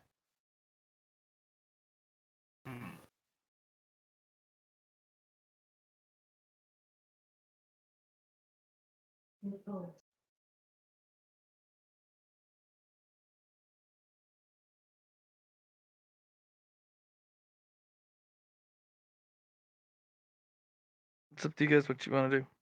That's what I'm going to do. Yeah, Okay. it's fine. It's Yeah, I bonk it so that there's a sapling left over. It's angry. And then we can, well, I'm sure it is, but we can cultivate the sapling and get more ironwood tree. And it's gonna rake its claws on your arm. Actually, it's scratching you, making you bleed. I'm just gonna freeze it before that happens. You froze it. There you go. And I'll give you an ironwood sapling, an ironwood white sapling.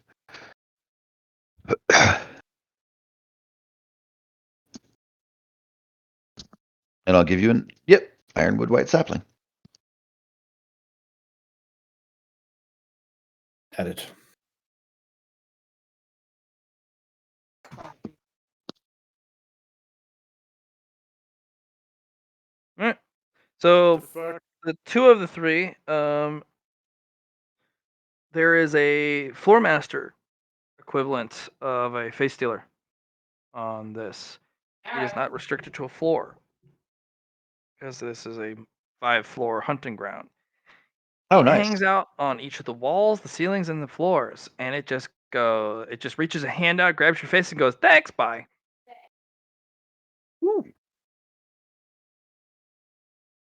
There's only ever one. And people specifically look for the damn thing, but it always goes to avoid people who are looking for it and goes after those who are occupied. Can I pretend not to look at it? You can see it with your dragon eyes. Oh, okay. Yeah. It'll hide. Like, yes, you can't see me.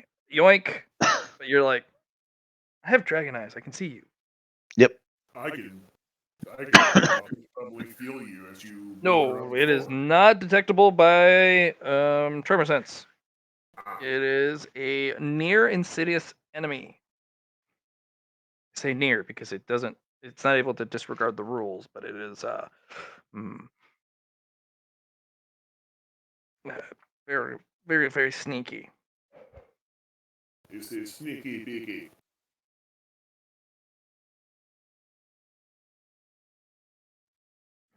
What type of entity is it? Is it just like physical, ghost? What is it?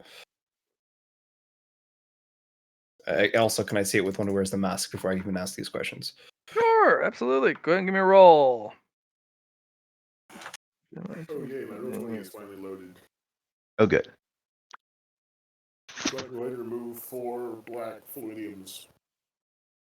Solid, Mhm. not liquid.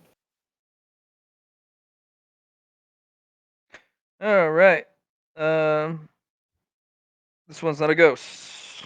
Okay, Ghost types are very rare. I You know. would not have been able to see it if it was a ghost, or really even detect it. I should have been This able to, Matt. well, you got to know, you got to look in the right direction to detect to get the use the one who wears a mask. You know, Not even that. It's the one who conquered floor 0. I mean, you wouldn't lose the your face, but yeah. Um, this one is a shadow element. I Oh, see. It fun. uses Makes literal sense. absence of light, and it can meld seamlessly with the darkness. Hmm.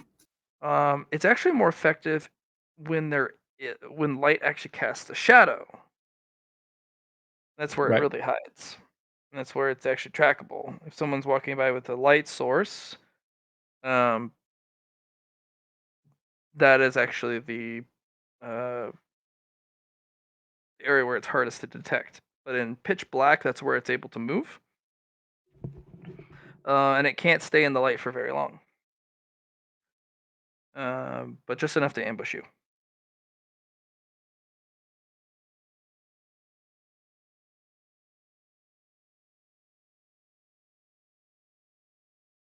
Shit. I'll hazard Kuroku. It seems you were having much better time detecting shit. It's kind of what I do.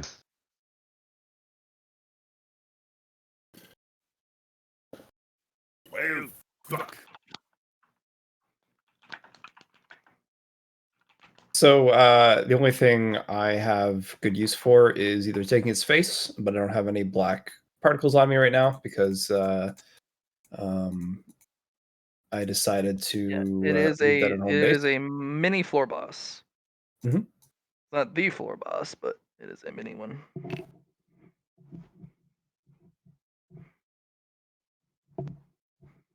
All I plan to do is just touch it within my domain and then rip the fluidium out of it.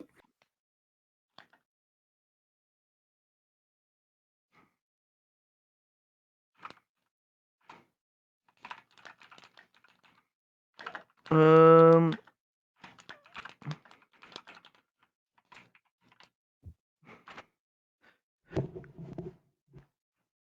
Okay.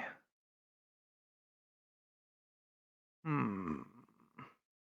So you just go to yank the fluidium out of it. All right. Well, Pretty roll much your what I roll. do is I get into range within Mhm. my my domain, and then I use one who wears the mask to rip the fluidium out of it. Good resistance for me. Ugh. You So got a better resistance. Tell you what. Ooh, that's the that's death row. Is it? No, that's right. You got That's not Death. Doom Roko's, yeah. Doom Roko's 100. Yep. Yeah, you're gonna beat it. Roll your pull. Yeah, so I'm just wondering about want to conquer floor 0. Let's look at player characters, titles. So does double damage to face stealers. Powers are reduced against them, of course. I was mistaken. Roll20 is still being a dick. Yeah, Fuck. of course it is. It's roll 20. I mean, apparently Roll20 has decided that I am not supposed to be at this hunting session, I guess, which is dicks. Big dicks. Fat, Big. chunky dicks. Chunky? Come Yeah, big. chunky dicks. I like them chunky.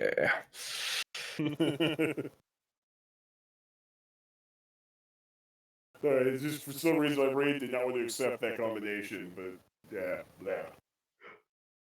Okay, so Matt, what I'm going to do is pretty much sing at it and freeze it with frostbite, and then after doing that, doubling up on the stacks of ice, and I know I can take stacks of Preludium out of it, so I'll just do that as much as I can and go from there.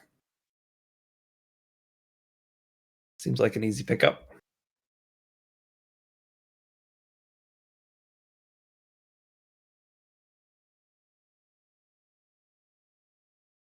All right.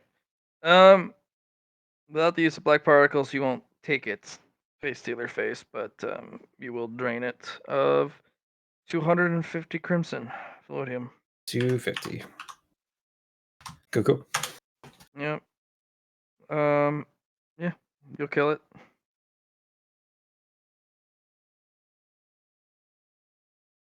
On to the next one. All right.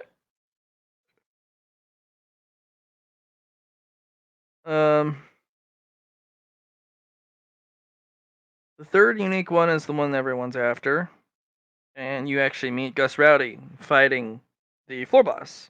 Mm-hmm. And Gus Rowdy's like, "Have at ye, wall!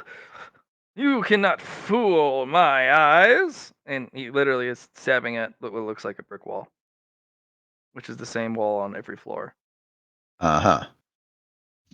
Am I gonna get a chance to chew on that face stealer that likes to yoink people's faces from the wall?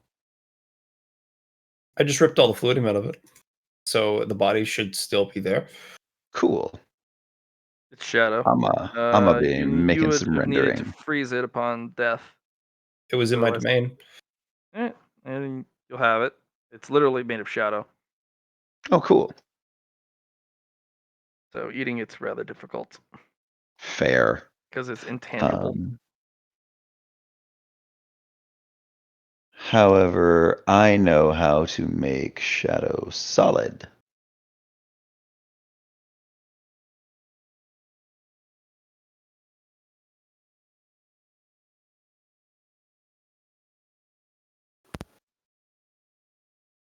Okay then. Am I coming back through? Yeah, we hear you. Cool. Yeah, Roll20 is being mega dicks. Also, my brother was waiting to talk to me, and then I turned my mic on at just the moment. Damn. Sorry. Matt, I was waiting for my mic to turn back on. can I use a positive boon and a negative boon to cancel each other out? Nope. Okay. Just thought I'd ask. No. Can't be done. It's impossible. It's impossible. Well, I know something that can break the impossible, but there's really no point to using that, so it's okay.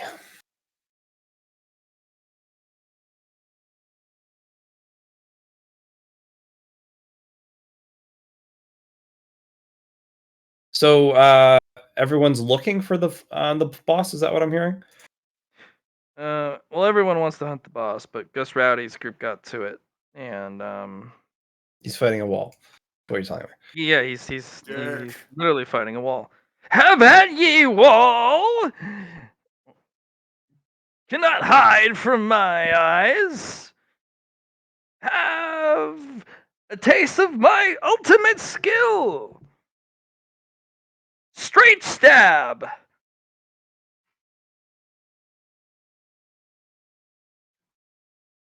Keep it up the good work, Gus.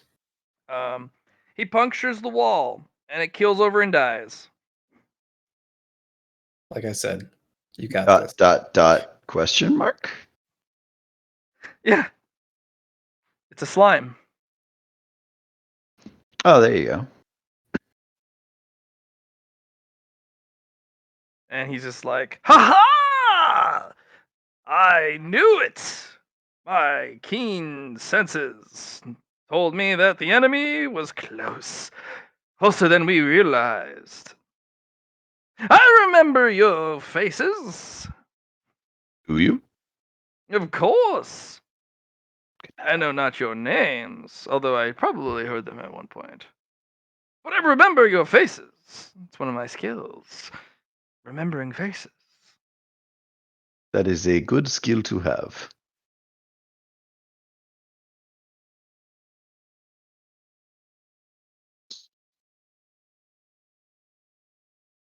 All right, Gus. Nice job on the kill. I'm gonna go find the something else.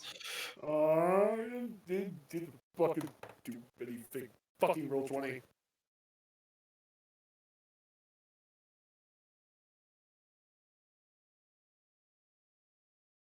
Yeah, Matt. Let's go find the lost soul and call it a night. Okay. Yeah, because my roll 20 is decided. I'm just turning the fucking. Well, the Oh, lost you soul. Sucker. Sorry, not you. Roll 20. It's just decided to work now. Okay. So the lost soul. This one's rather difficult. Okay. It is a moss-grown statue, Right.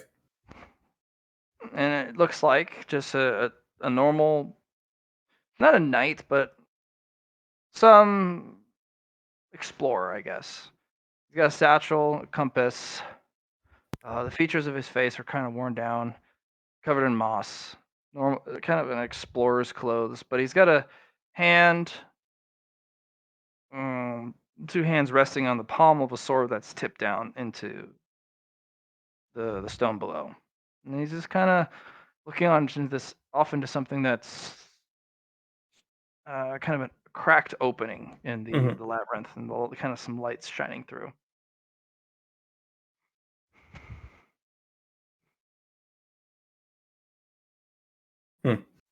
Information says that's technically the lost soul statue.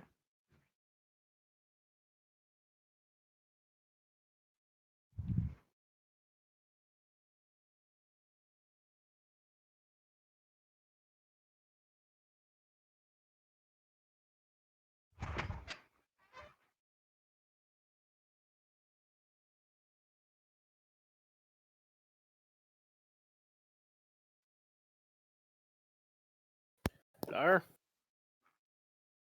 Blar. Yeah. So what It's Kirko will do is throw a ice clone at it, see what happens. If it's not the crack in the wall, or if it is the crack in the wall compared to the statue itself, I'll deal with that in a different way. But just have a bear go poke it and hit it with the off button and suck it in with the Geist Catcher Mask. That's the plan. I think you're gonna make it harder, but I do remember you saying the off button is going to make things a lot easier to deal with the lost souls. But Yeah. Nothing's happening though. He's yeah, kind of pointing at a statue, and the statue is nothing. and when you try to suck up the statue, nothing works. No, you can take the statue. Statue goes. But the statue's not the lost one eye. Well, they told that everyone, all the information that you have about this lost soul that you've gained from sources is that Yeah. lost soul is a statue in this room. You yank the Yeah. statue.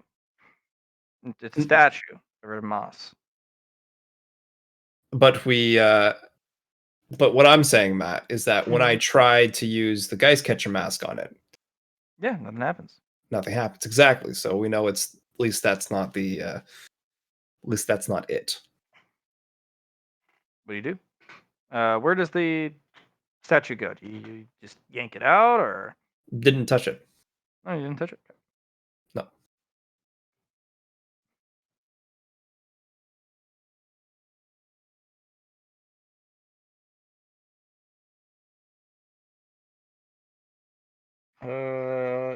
Anyone want to do a thing?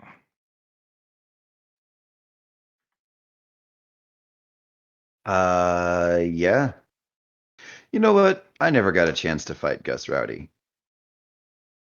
I'm gonna ask if he wants to fight. I accept your challenge.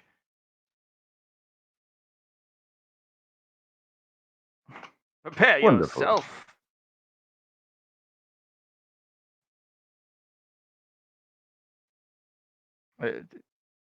All right. You I'm get a just gonna. momentary like self moment to prepare yourself because he told Okay. you to. Fair. I'm gonna, take my hammer out and just rest it over my shoulder and see where this goes. And I will say good luck and see you guys next week.